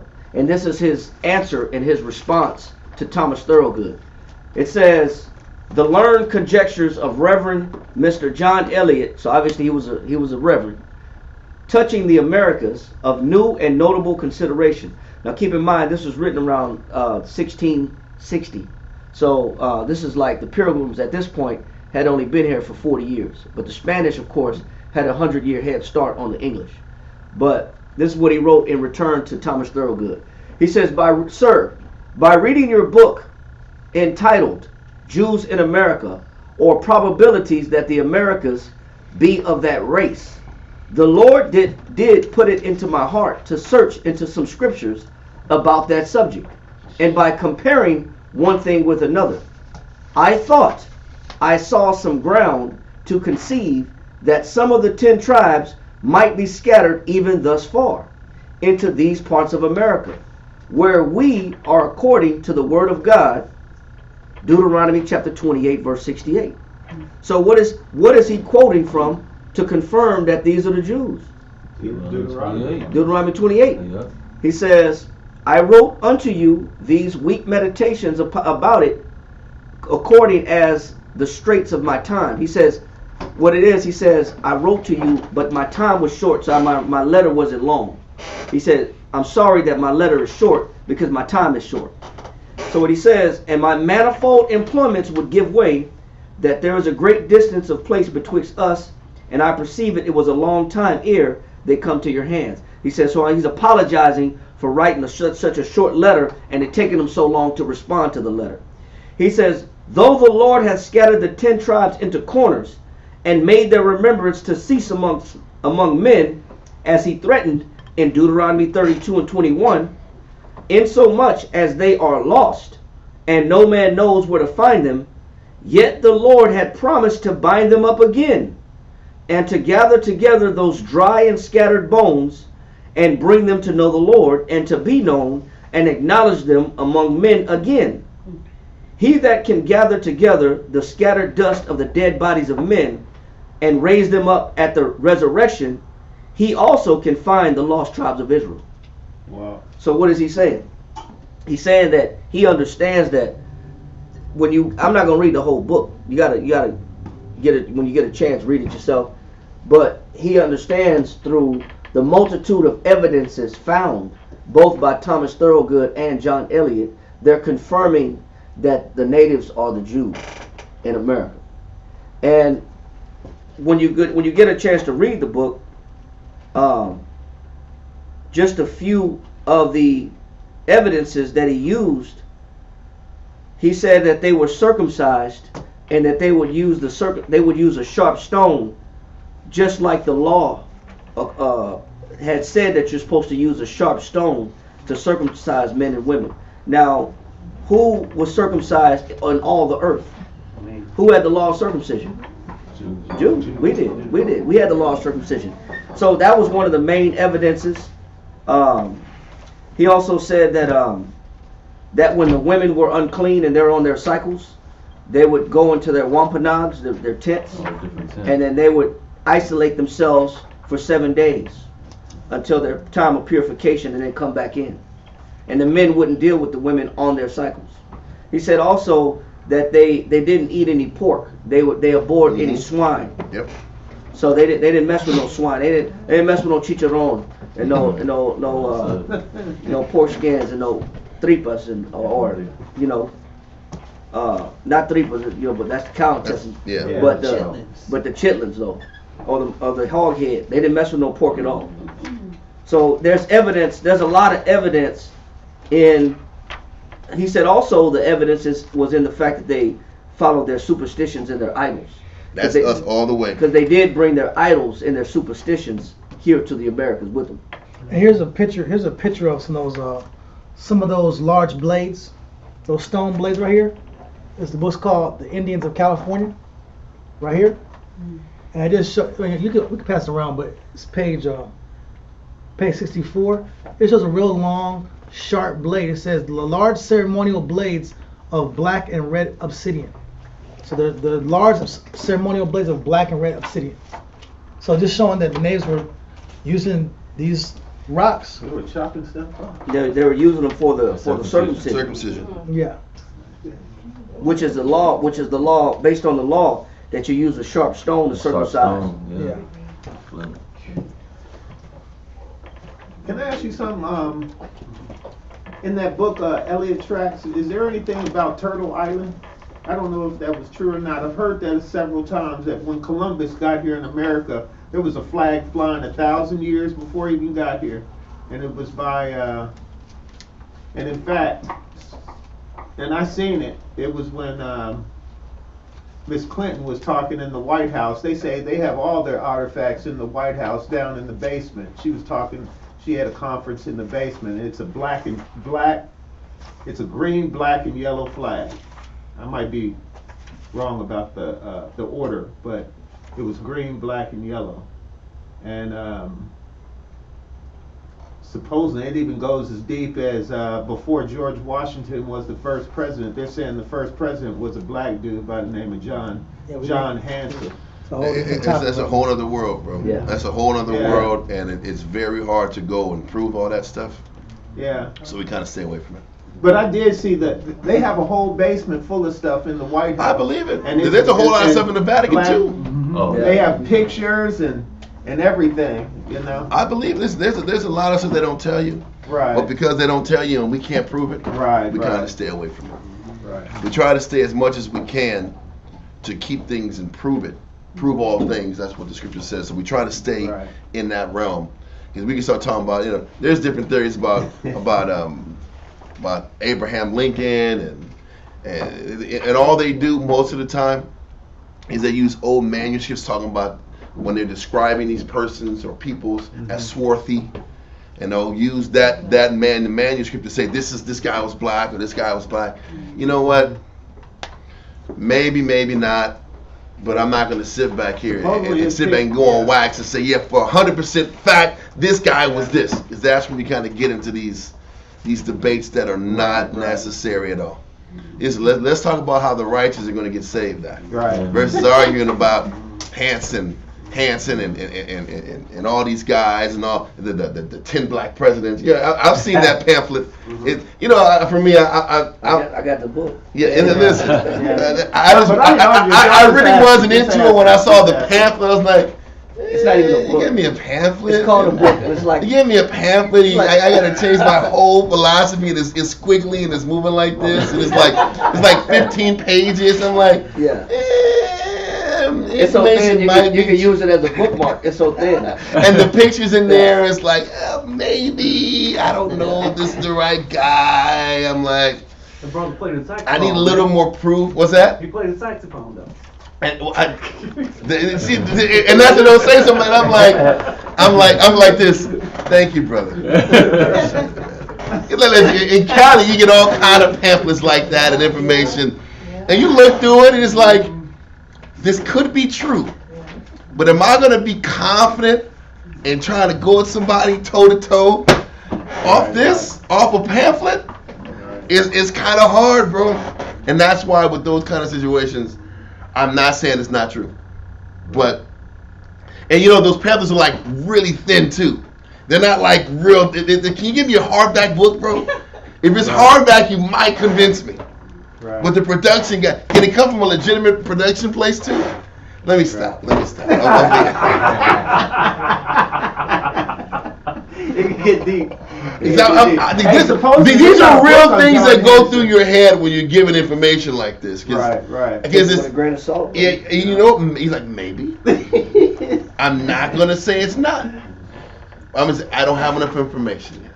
Yeah. And that's where I kind of leave it at that, man. Right.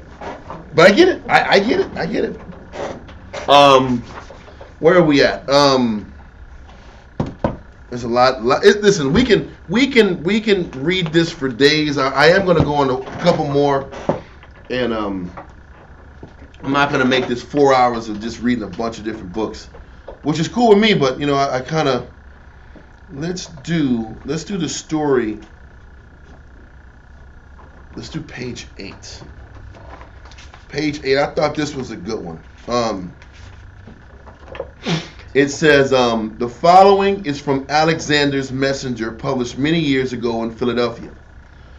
A government officer stationed at Lake Superior, which is in Michigan, at an early day, before any white settlers had invaded that part of the country. After being acquainted with a number of the Indian tribes, found one tribe in possession of a copper tub, tightly soldered, sealed. And when asked what it contained, they said they were not able to tell, but they had received it from their ancestors a long time ago. The officer finally prevailed upon them to let him open the article. This is before Esau even got to Lake Superior, Michigan area. So they said, he convinced these natives, can you open it up so we can see it? It's a curse in there. And then he says, the officer finally prevailed upon them to let him open the article.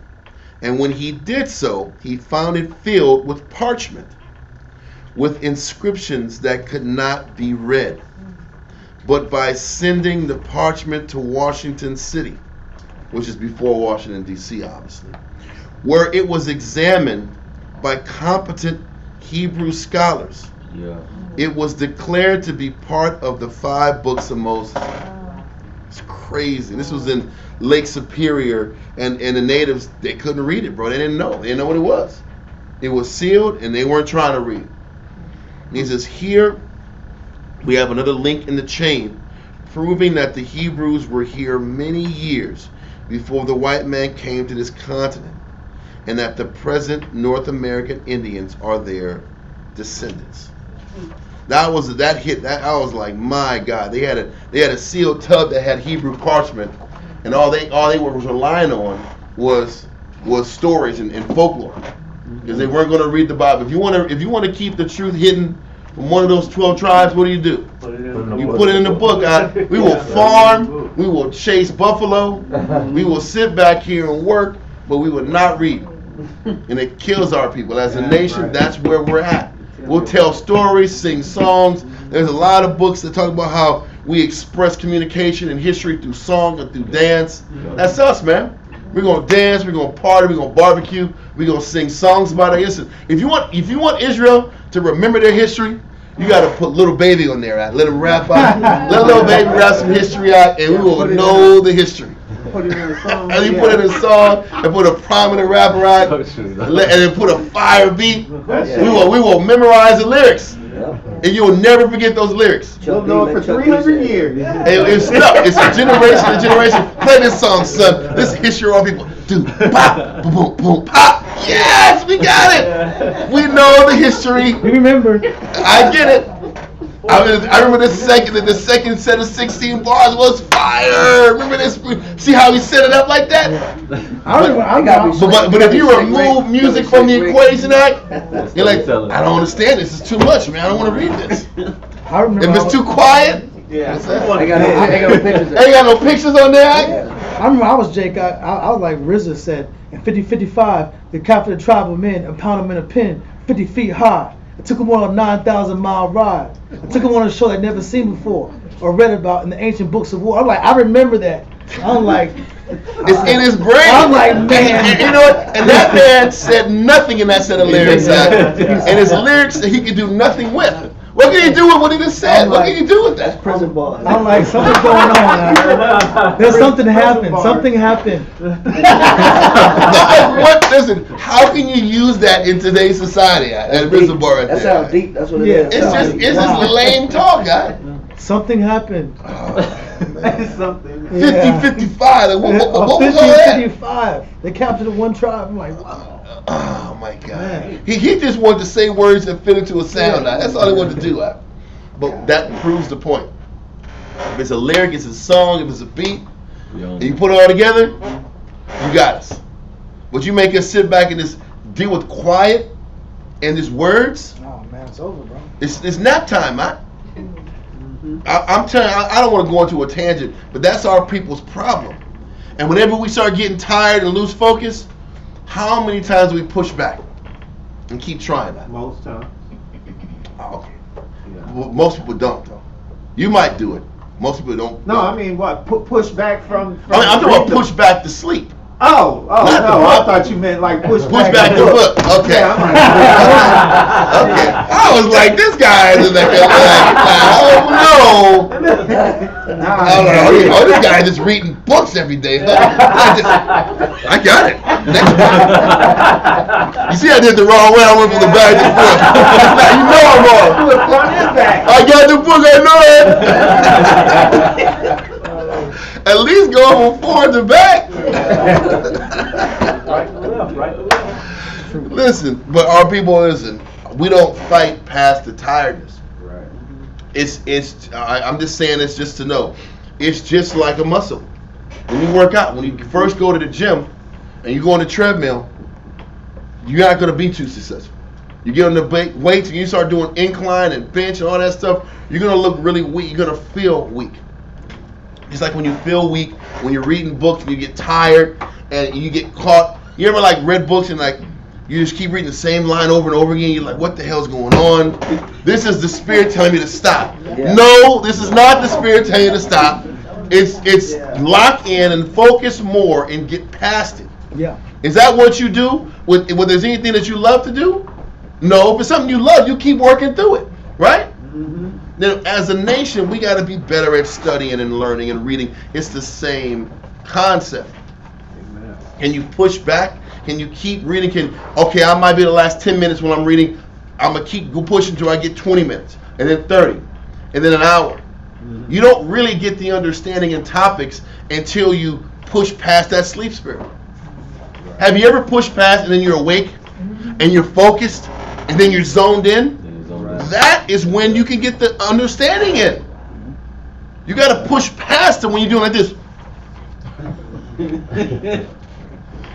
I know that feeling. That is a real thing. 15 minutes on the same path. And you know what? Then so damn what? I'm going to be here reading until I fall on my face.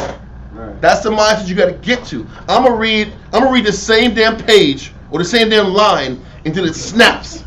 And I fight. You're trying to comprehend it is why you get stuck. Oh, you sitting right here reading it, and then all of a sudden you get some spittle that hits the damn page, and like, what the hell's going on here, man? I guess it's you sleeping. That's what I mean. Because you're sleeping. And you got to get up, shake, put some water on your face, and go back to it. Yeah. If you don't, you're not going to get the understanding. That's just on the basic level. You're not going to understand what you're reading. It's like runners. For those of us who, I'm not a really hell of a runner, but you run. You sit back here, there comes to a point where you feel like hitting a brick wall. And you got to keep running until you turn into that second gear. That runner's high. Then there's a feeling of euphoria when you pass through that feeling of I'm exhausted, I'm about to pass out. And then the crazy thing for real runners, you get 2 or 3 of those damn things when you run. That's amazing. I can only just think about where you're at to get to that point, to where you can just get past the pain and you just experience elation and strength. That's amazing. Run a marathon.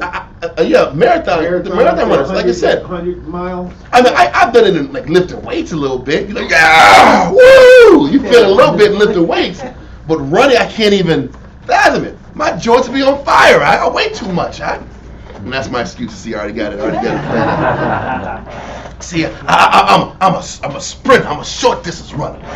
Get out of here, man. That's just me being lazy and not having the discipline to control my breathing. Because that's what it takes. We got short twitch muscles. Yeah. We don't quick twitch. Yeah. The quick twitch ain't meant for the whole 5 to 10 miles. Yeah. That's an excuse. That's another excuse. I found that point here too. Go for it. Go. Yeah, this is we're rambling about workouts and quick twitch muscles and stuff. That area of that kingdom called What book is this? Guarino. What book is this? This is They Came Before Columbus. Okay. By Ivan Van Sertima. And this is around page 13 through 15. I'm not gonna read. I'm just gonna read a section of it. And this is the area that Bartholomew de las Casas, the Spaniard, the friar, had said that they had the best gold in that area of Guaranaki or let me see, Guarino. And he said or Guaque Nagari. Okay. All right, so it says right here on page 13, it says the building of the new city of Isabella, the struggle to subdue and convert the natives of the Caribbean who had massacred the first settlement of Spaniards and demolished their fort, occupied most of Columbus's time until his return from his second voyage in 1496, while in Hispaniola, which is in Haiti or modern day Dominican Republic, he says, however, something happened that confirmed and complemented that Don Juan had said. The Indians gave proof that they were trading with black people.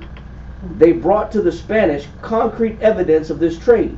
The Indians of this Hispaniola said that there had come to Hispaniola a black people who had the tops of their spears made of a metal which they call guanine, of which he, Columbus, had sent samples to the sovereign to have them assayed, when it was found that of 32 parts, 18 were of gold, 6 of silver, and 8 of copper. So the Africans had the spears that were made of 18 parts gold, 6 parts silver, and 8 parts copper. But the tribes of Hispaniola, the Arawaks of Hispaniola, had the 24 karat gold. He was saying the origin of the word guanine may be traced down in the Mande languages of West Africa through Mandingo, Kubangu, Turanka, Kankaka, Bambara, Mandi, and Ve. In Ve we have the form of the word kani, which transliterated into the native phonetics, which would give us the word guanine. In Columbus's journal, gold is given as guana, while guanine is recorded as an island where there is much gold. And that's what Bartholomew de las Casas confirmed when he said that he arrived in the area and they call it Guacanagari, which is the land of gold, which showing you that they had the purest gold. And even right now, you mentioned this last week, how in Haiti after that earthquake, what did they find in Haiti? More gold. Pure gold. That's what they found when the earth split up. That they hadn't conquered yet. Yep. And that was another motivational reason to go down into That's why the Clintons went down there. Yep. No. Among other things. Yes, when they had that earthquake, a major earthquake, the reason they came down with all that aid and we got to help the Haitian boys and girls, they wanted to get that gold that was there. They found large deposits of gold. Yep. And they got their hands and they got their beaks wet, so to speak. And that's what's going on. Like I said, hopefully today we kind of really explain, and that there's even more aspects than this. I don't think I want to keep driving. You know, we have more angles, but all these books, if you read through the books, there's countless connections to how even scholars back in the day were able to tie in our movements from Assyria and got us to the Americas.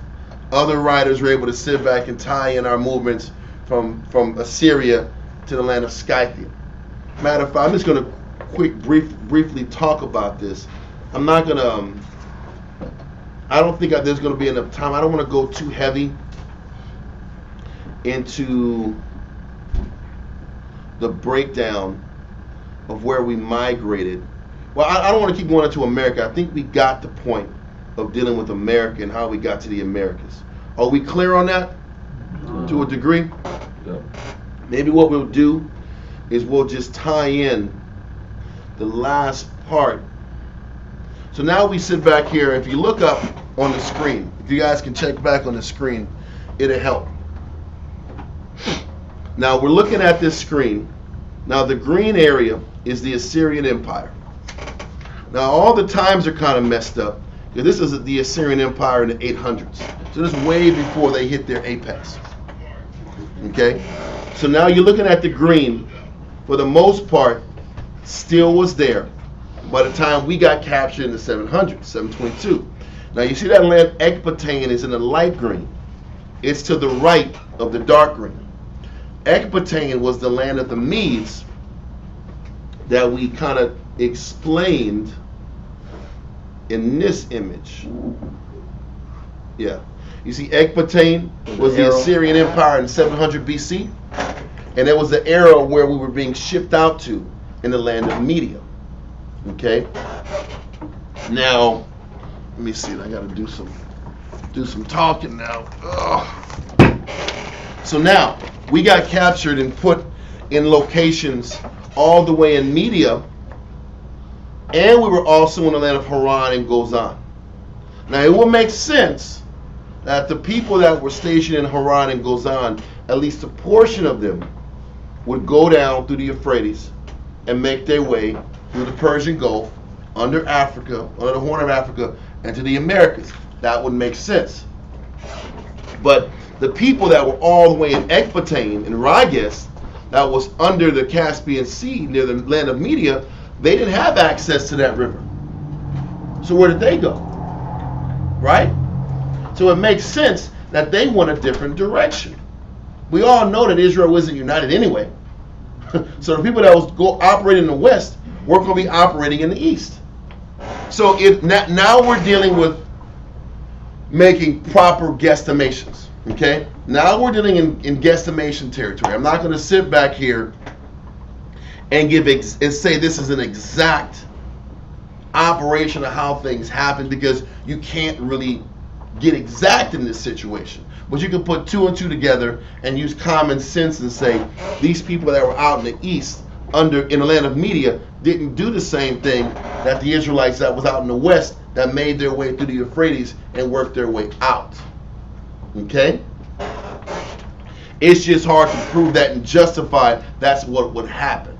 So, if we're in Media, and a lot of Israelites were in the east as well as they were in the west, we understand that.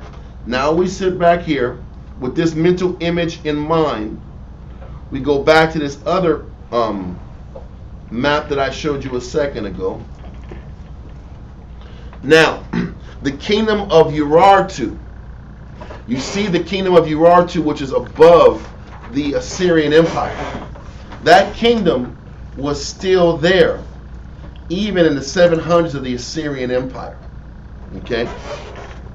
Now, what ends up happening, now the Scythians, where they have the Scythians weren't even thought about that far ago. It tells you in other history books that the Scythians came about after the 700s.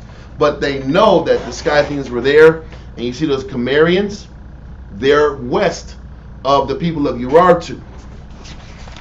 Now, I'm going to read quickly, and we're going to talk about some of the chronicles of the Assyrian royal tablets, and it's going to explain what happened to these people that were in the kingdom of Urartu. Because this is the only way you can kind of trace things at this point. You got to kind of go into the records of different countries and nations to kind of find out what happened to certain peoples and countries. You want me to read it? I want to read to make sure I'm on pace with it. The water, bro. I appreciate it. During the last century, archaeologists Sir Austin Henry Layard and Hormuzid Razan uncovered the ancient archives of Nineveh, which is the capital city of Assyria. When the 23,000 cuneiform tablets and fragments were translated in part, scholars learned that some of the records deal with events involving the lost tribes. Among the tablets are frontier reports from the Assyrian spies at the border of Urartu. The border of Urartu were Assyrian spies that kept tabs, obviously, to see if the Urartu people were going to come down and try to attack the Assyrian people. So these spies were able to kind of take a look at what's going on outside of their land and kind of spying on what the people of Urartu were going through. It says, they say that in 707 BC, and that's around 15, 20 years or so, or 15 years after we got brought up to Assyria, the king of Urartu brought his armed forces south. You got the kingdom of Urartu. He brings his forces south. Let's put two and two together. Ecbatane and Rages is to the southeast of Urartu. We were stationed here. We were also stationed in different parts of the country. That was below Urartu also. Now it says, the king Urartu brought his armed forces south by Lake Van. I'm going to show you where Lake Van is.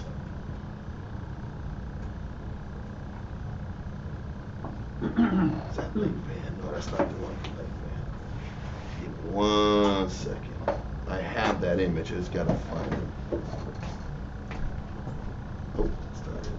Is that Lake Van? That is Lake Van. Lake Van is right there.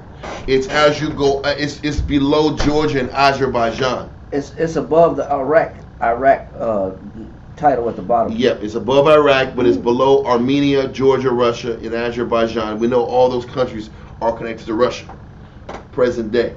Now that's not a good image of it either. You know what? I bet you the one that I wanted, I didn't put on here. It was this is the one I wanted, and I didn't put a picture of this. This is Lake Van, Urartu, and we were like, we were in Rages and Ecbatane.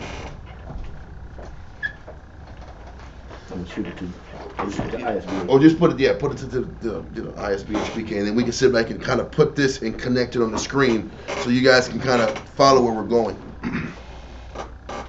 So I'm gonna read it. Just kind of checking on this map. Okay, where it says, the reports say that in 707 BC, the king of Urartu brought his armed forces south by Lake Van towards Lake Urmia in Media to attack the land of Gamir. According to the Assyrian royal letter, the Urartian or the Urartian army was slaughtered with people from the land when people from the land of Gamir counterattacked. The surviving soldiers were chased out of the buffer state and back into their own country. See how long it takes for this thing to come through? It takes forever to receive an email. That's why I don't like using it. If it's not pre-prepped, it's just not going to happen. Did you send it out yet? Yes, and it should be coming up. It should be coming up soon. It takes a quick second. But I could also share it. So once again, with the drop. Whatever works, so we can get it in here. You know what I mean? Airdrop it too. I just want to put the pictures in here so it makes a little more sense, so it's not just completely I'm just talking words. There it goes.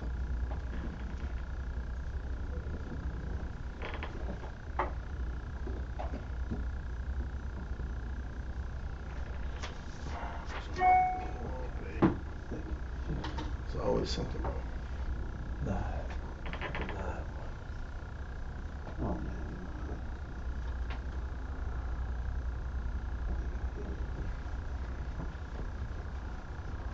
There it You could I can airdrop it too. is. It's just taking forever to download. Either way, it's just going to take some time to download.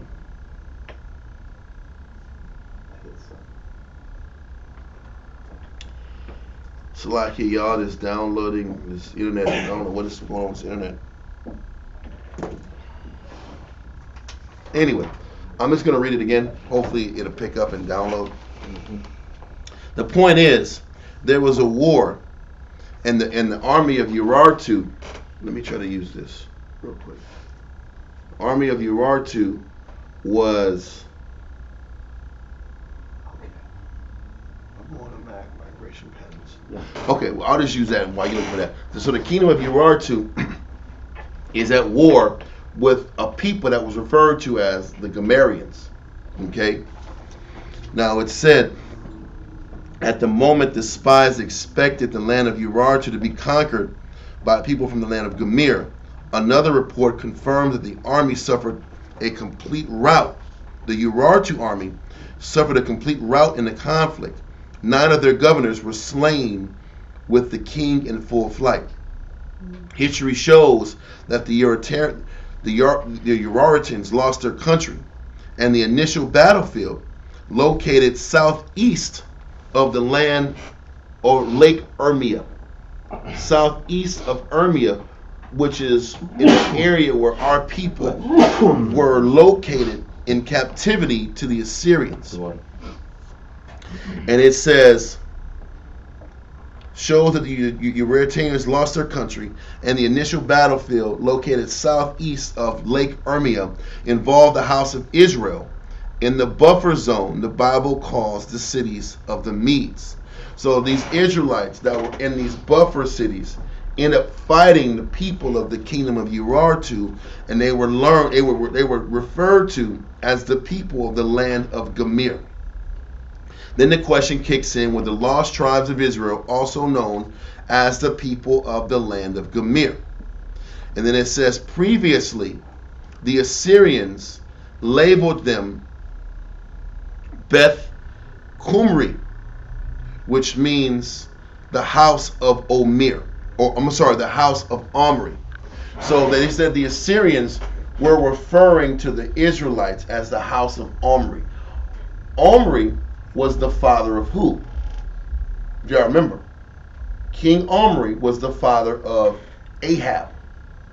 And Ahab's lineage was linked up under Omri. Okay? So these Assyrians just refer to these people as the house of Omri. And it says, Israelites pronounce Omri with a guttural H, which the Assyrians represented as a ku or a gu.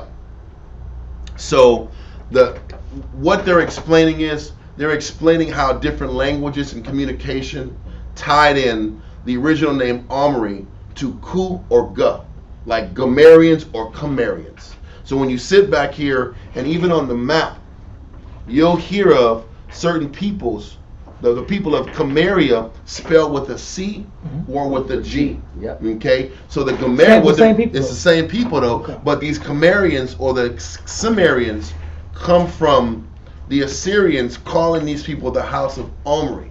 Now when you get into translations and names and how to enunciate things from different languages, from different nations, the Omri is spelled from ku to gu. Okay? I'm just trying to explain how different enunciations can change dialects and names of people easily. But it doesn't mean that they're those people. It's just It doesn't mean that. Listen, that makes sense. It just gives you the where Gomerians or Sumerians come from. Yeah. It comes from initially the Assyrians calling our people the house of Omri.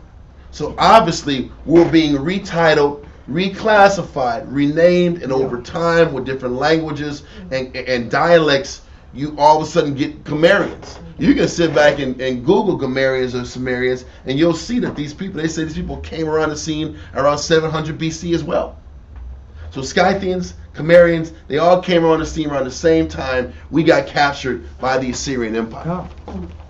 So now it says the Assyrians also had a habit of reversing the final syllable in the words, and that the re in Gomri was inverted to ire. The point is, I'm not trying to go into all that dialect craziness because it gets confusing.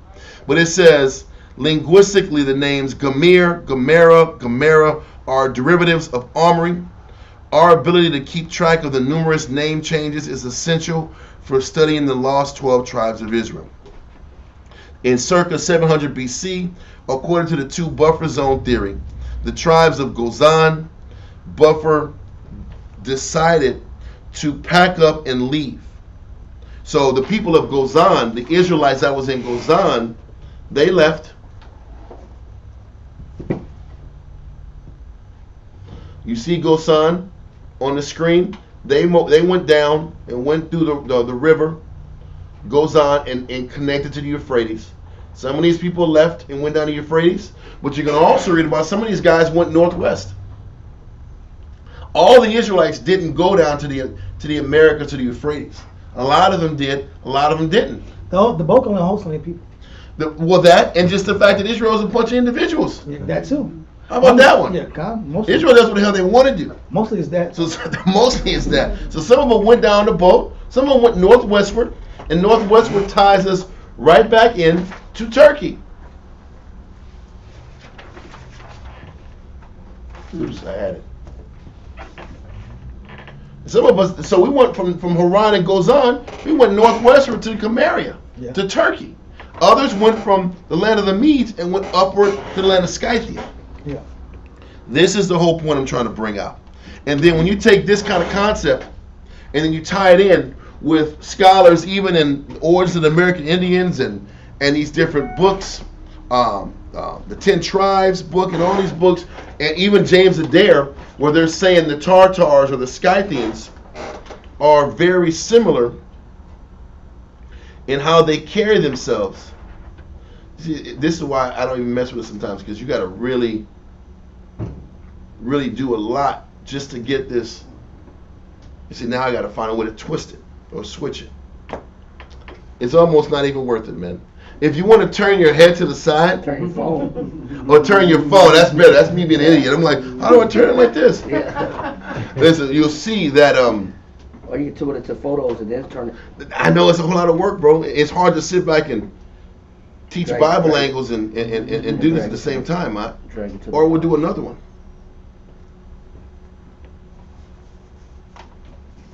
Because there's no reason why this thing turned out that way. It should have just been, bro. I'm not worried about it. I'm just going to cut it off, bro, because I can't see nothing now. It's too much. Dwada, though, I appreciate it. I would have had to have done it a different way. Let's see if I can crop it and then resend it. The best way I've learned is to do it this way. This is go on this site. That Genius Scan. You Genius Scan it and then email it. It's a lot easier to do. But don't worry about it. Point is this. We understand we can see the kingdom of Urartu. We can see that we had cities to the east of us under the land of the Medes, and that was near the Caspian Sea. Assyrian records tell us that there was a great war between this buffer zone area and the people of Urartu. And history also says that the kingdom of Urartu was defeated by this group of people that was situated southeast of the kingdom of Assyria. You can put two and two together and realize, hey, okay, after these people took out this kingdom of Urartu, then on your personal studies, you can read about the Scythians, you can read about the Cimmerians, and you can read about these nations started to surface around 700 BC, after these people of Urartu were defeated. You can kind of put two and two together from there. You can go on the names and how the people of Israel were named Omri. And Omri can be traced to Cimmeria. Then you got your Scythians, who dressed and had the same customs as the 9.5 tribes in the Americas, based off a lot of scholars and their research. You put all these concepts together, then you sit back here, and then you tie in this last part with possible, and I say possible because this is all theory. We're dealing with theoretical knowledge. Now we go into these migration patterns.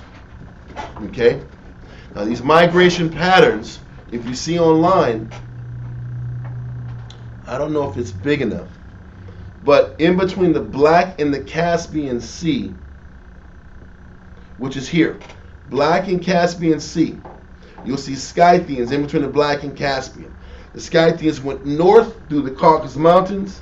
Some went east. They called themselves different names. Some went west. This map gives you the fact that the Scythians went west. Black Sea is on the left. On the right side is the Caspian Sea. These people, these Scythians, after they took out that kingdom of Urartu, they were known as wandering tribesmen, just like the 9.5 tribes were referred to as wandering tribesmen. Okay, these books explain that. If we get a chance to go into it, we probably won't though because it's getting late. I just kind of want to go over a brief overview how we crossed over in between the Black and Caspian Sea. Some of us went right east, some of us went west, and you can see by the directions of this pathway, we're going into Scandinavian territory. And if we're going Scandinavian territory, now we got Germanic tribes. Now we have your Vikings, you have your Visigoths, the same people that gave the Romans hell and gave the Romans to where they couldn't truly conquer and keep the Germanic tribes controlled. So your Scythians end up being your Germanic tribes. Then you got these Cimmerians that a lot of them settled in Turkey, but others continued westward through Macedonia, through Rome, and getting their way to the Iberian Peninsula and later on to the land of the Brits. So I'm just kind of painting an idea of how the 9.5 tribes also migrated through Europe as well. Does that make sense? There's a lot of quietness here. I'm just trying to make sure I'm making some sense. This is theories. Just like we read about how Edomites will come up with their Ophirian theories and their 12 tribes theories. Nobody knows 100% for sure. All you can do is go up the eyewitness accounts of the people, the stories, the folklore, the history, and put two and two together. Okay? You had a question first, and you. What's that? Here it says Arsareth is right above. And that's the point, because certain people come up with their idea of Arsareth is this. It's not. It's just a new land. Another land. It's another land. Gotcha. And it's another land that our people went to. Arsareth really is the Americas, because you can tie in Arsareth with the fact that we went down the Euphrates River to go to Arsareth. Right. They plugged in Arsareth here because this is their viewpoint. This is their theory. Okay. I don't even go heavy in this because it's still theory. That's why I'm trying to preface. They will say this is Arsareth. Yeah, but you couldn't go out the Euphrates River and end up in Arsareth where they're talking about and that's the point. And also Greece was inhabited, so it wasn't a completely new land. What am I trying to say? All I'm saying is this is a theory as to how we got over to Europe as well, because we were in Europe. There's art. You'll sit back and read these Russian icons are full of what people? Black people. You'll see Russian icons full of black people. How the hell did black people get to Russia? This is a good starting point of how black people got to Russia. There's theories and ideas that Vikings were black. How in the hell did the Vikings get black? It starts off with the Scythian expansion in the 700s. And that time was also simultaneously the time that the 9.5 tribes were being what?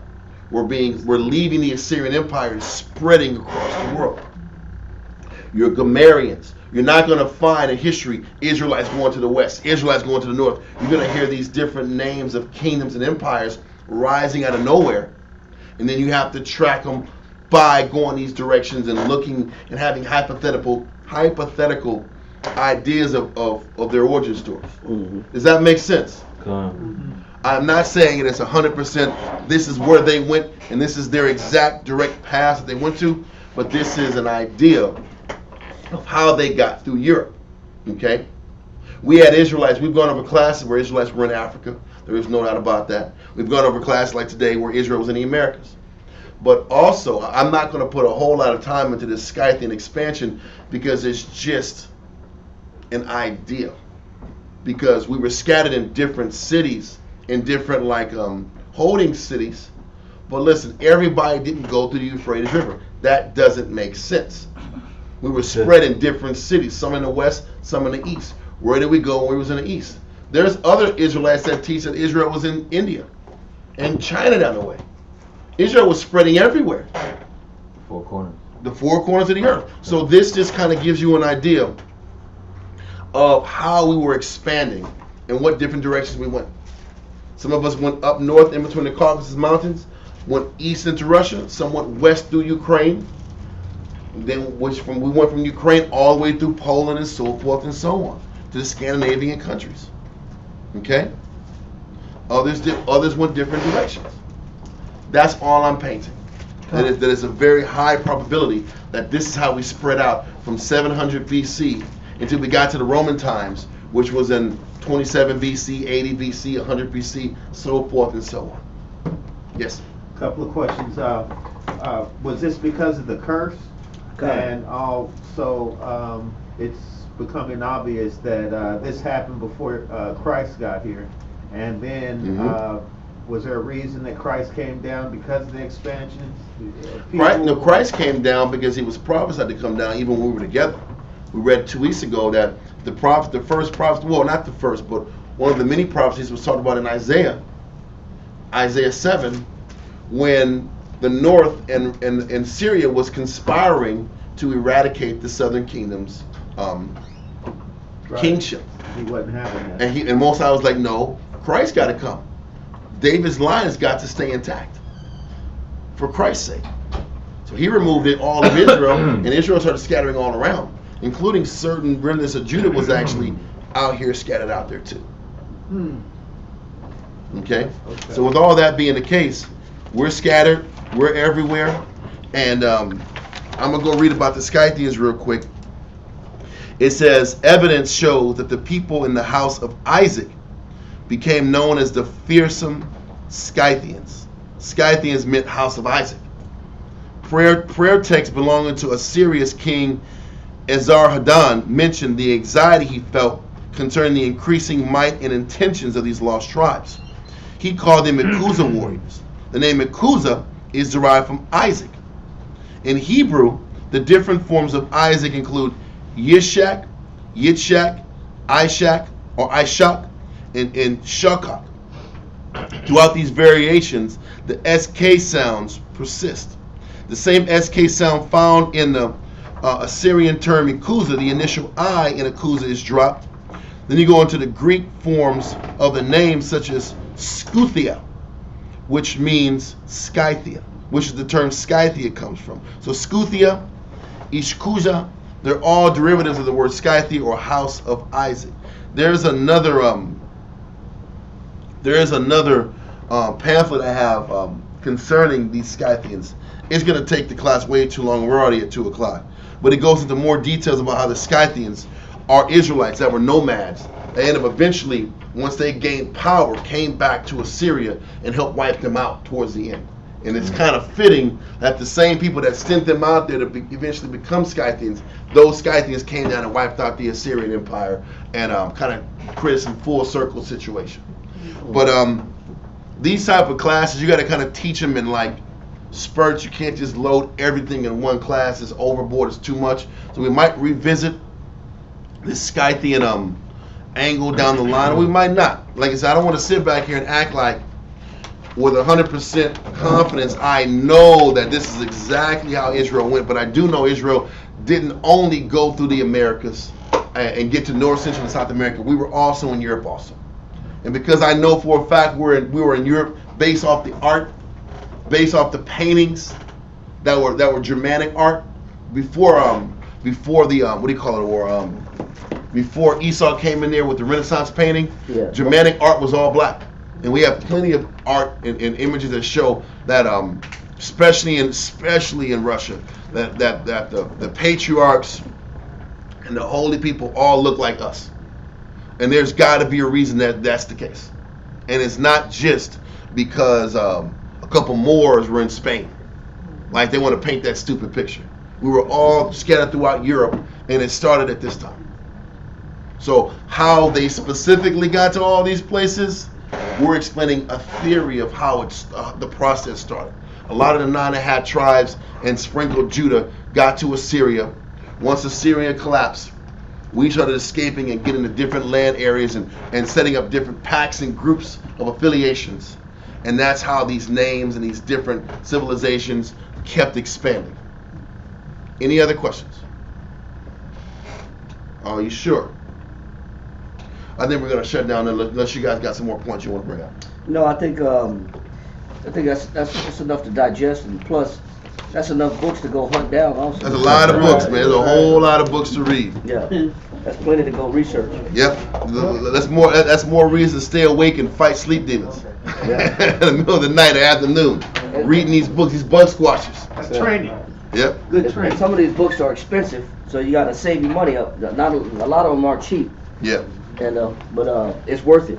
You know, Yeah. it's worth your investing into your faith, Your history, yeah, your culture. your culture. Yeah, it just makes you that much more faithful, and understanding that you have an obligation to serve the Most High that much more. Mm-hmm. Yep. So with that, Israel Majim Shabbat. I'm sorry. I'm Majim. Stand You and wanna face say our wisdom.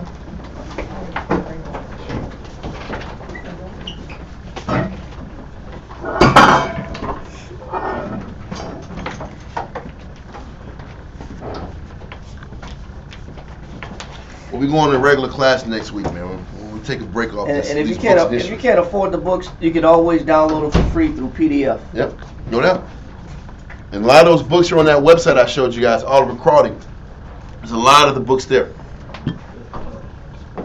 Yahweh. Yahweh. In the name of Yahweh Shai. In the name of Yahweh Shai. Please listen to us right now. Please listen to us right now. Send Micah Allah. Send Micah Allah. And the righteous angels. And the righteous angels. To watch over. To watch over. Bless. Bless. Heal. Heal. Protect. Protect. And make strong. And make strong. The people of Yahshua. The people of Yahshua. Also send unto us. Also send unto us. Much wisdom. Much wisdom. Much knowledge. Much knowledge. Much understanding. Much understanding. Much patience. Much patience. Much faith. Much faith. Much brotherhood. Much brotherhood. And much love. And much love. Spiritual power. Spiritual power. And forgive all of our sins. And forgive all our sins. Yahweh Shai come quickly. Yahweh Shai come quickly. For in thee. For in thee. Is our hope. Is our hope. Always. Always. And forever. And forever. Amen. Amen.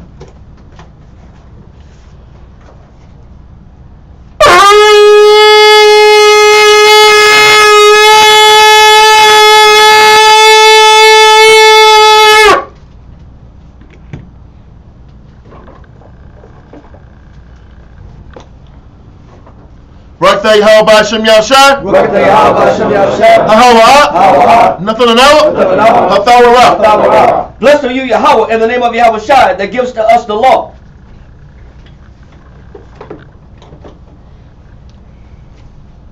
Barak Yahweh B'Hashem Yahshai. Barak Yahweh B'Hashem Yahshai. Hahawah. Nothing to know. Award. Lara. Blessed are you, Yahweh, in the name of Yahweh Shai, that gives us the light to see. Barak Yahweh B'Hashem Yahshai. Barak Yahweh B'Hashem Yahshai. Hahawah. Nothing to know. Ha'ayah. Kwara. Ha'ayin. Blessed are you, Yahweh, in the name of Yahweh Shai, that gives us the ram's horn to call the people. Barak Yahweh B'Hashem Yahshai. Barak Yahweh B'Hashem Yahshai. Hahawah. Nothing to know. Shaman. Zayan. Lamashat. Yashua. Blessed are you, Yahweh, in the name of Yahweh Shai, that gives us the olive oil to anoint Israel. Psalms 92. It is a good thing to give thanks unto the Lord. It is a good thing to give thanks unto the Lord. And to sing praise unto thy name. And to sing praise unto thy name. O Yahweh. O Yahweh. To show forth thy loving kindness in the morning. To show forth thy loving kindness in the morning. And thy faithfulness every night. And thy faithfulness every night. Upon an instrument of 10 strings. Upon an instrument of 10 strings. And upon the psaltery. And upon the psaltery. Upon the harp. Upon the harp. With the solemn sound. With the solemn sound. For thou Yahweh. For thou Yahweh. Hast made me glad through thy work. Has made me glad through thy word. I will triumph. I will triumph. In the works of thy hands. In the works of thy hands. O Yahweh. O Yahweh. How great are thy works. How great are thy works. And thy thoughts are very deep. And thy thoughts are very deep. A brutish man knoweth not. A brutish man knoweth not. Neither doth the fool understand this. Neither doth the fool understand this. When the wicked spring is the grass. When the wicked spring is the grass. And when all the workers of iniquity do flourish. And when all the workers of iniquity do flourish. It is that they shall be destroyed forever. Is that they shall be destroyed forever. But thou Yahweh. But thou Yahweh. Art most high forevermore. Art most high forevermore. For lo thy enemies. For lo thy enemies. O Yahweh. O Yahweh. For lo thy enemies. For lo thy enemies. Shall perish. Shall perish. All the workers of iniquity. All the workers of iniquity. Shall be scattered. Shall be scattered. But my horn shalt thou exalt. But my horn shalt thou exalt. Like the horn of a unicorn. Like the horn of a unicorn. I shall be anointed with fresh oil. I shall be anointed with fresh oil. Mine eye also shall see. Mine eye also shall see. My desire. My desire. On my enemies. On mine enemies. And my ears shall hear. And my ears shall hear. My desire. My desire. Of the wicked. Of the wicked. That rise up against me. That rise up against me. The righteous shall flourish like the palm tree. The righteous shall flourish like a palm tree. He shall grow like a cedar in Lebanon. He shall grow like a cedar in Lebanon. Those that be planted in the house of the Lord. Those that be planted in the house of the Lord. Shall flourish in the courts of our power. Shall flourish in the courts of our power. They shall still bring forth fruit in old age. They shall still bring forth fruit in old age. They shall be fat and flourish. They shall be fat and flourish. To show that the Lord is upright. To show that the Lord is upright. He is my rock. He is my rock. There is no unrighteousness in him. And there is no unrighteousness in him. By Hashem Yahushua. By Hashem Yahushua. Psalms 133. Shayar, Shayar, Hama'ayawa, La Duwad, Hana, Ma, Tawab, Wama, Na'ayam, Shabbat, Akim, Gum, Yachad, Hashaman, Hatawab, Ayo, Hara'ash, Yerad, Ayo, Hazakwan, Zakwan, Aharan, Shayarad, Ayo, Hayab, Manawat Yawab, Qatar, Haramwan, Shayarad, Ayo, Hararia, Tazayawan, Hayab, Sham, Tazawat, Yahweh, Habaraka, Hayaya, Aid, Halwalam, Bashem Yahushua. Psalms 133 in English. Behold, how good and how pleasant it is for brethren to dwell together in unity. It is like the precious ointment upon the head that ran down upon the beard, even Aaron's beard, that went down to the skirts of his garments, as the dew of Hermon, and as the dew that descended upon the mountains of Zion. For there the Lord commanded the blessing, even life evermore. Amen. Amen. Yahweh Ba'Hashem Yahushua. Yahweh Ba'Hashem Yahushua. Yahweh Ba'Hashem Yahushua. Barak Noah. Wa'ashrali. Wabiyat. Support. Yahweh Ba'Hashem Yahushua. Barak Noah. Wa'ashrali. Wabiyat. Support. Yahweh Ba'Hashem Yahushua. Barak Noah. Wa'ashrali. Wabiyat. Support. Yahweh Ba'Hashem Yahushua. Barak Noah. Wa'ashrali. Wabiyat. Support. Barak Yahweh. Barak Yahushua. Barak Yahushua. All knowledge, all wisdom, all understanding, all love, all mercy, all peace, all forgiveness, all long suffering, all power is from Yahweh. All power is from Yahweh. All power is from Yahweh. By Hashem, Yahushua, the water, Amen. Men, circle up. Let's have a seat. Scripture say we salute one another with a holy kiss. If you can let the brothers in so you can circle up. Yes. Greet one another with the holy kiss. We're going to salute, ask the Most High in the name of Christ to bless the brothers, and y'all return that blessing upon us. And then we're going to ask the Most High to bless and watch over the sisters, and they're going to return that blessing upon us. And if you don't know the salute, just say shalom, no problem. All right, then we're going to actually ask the Most High to raise up Israel. We'll say Kwam Yashadow. Rise Israel, rise Israel, rise Israel, and we'll go from there. Daryad, you got it? Concert.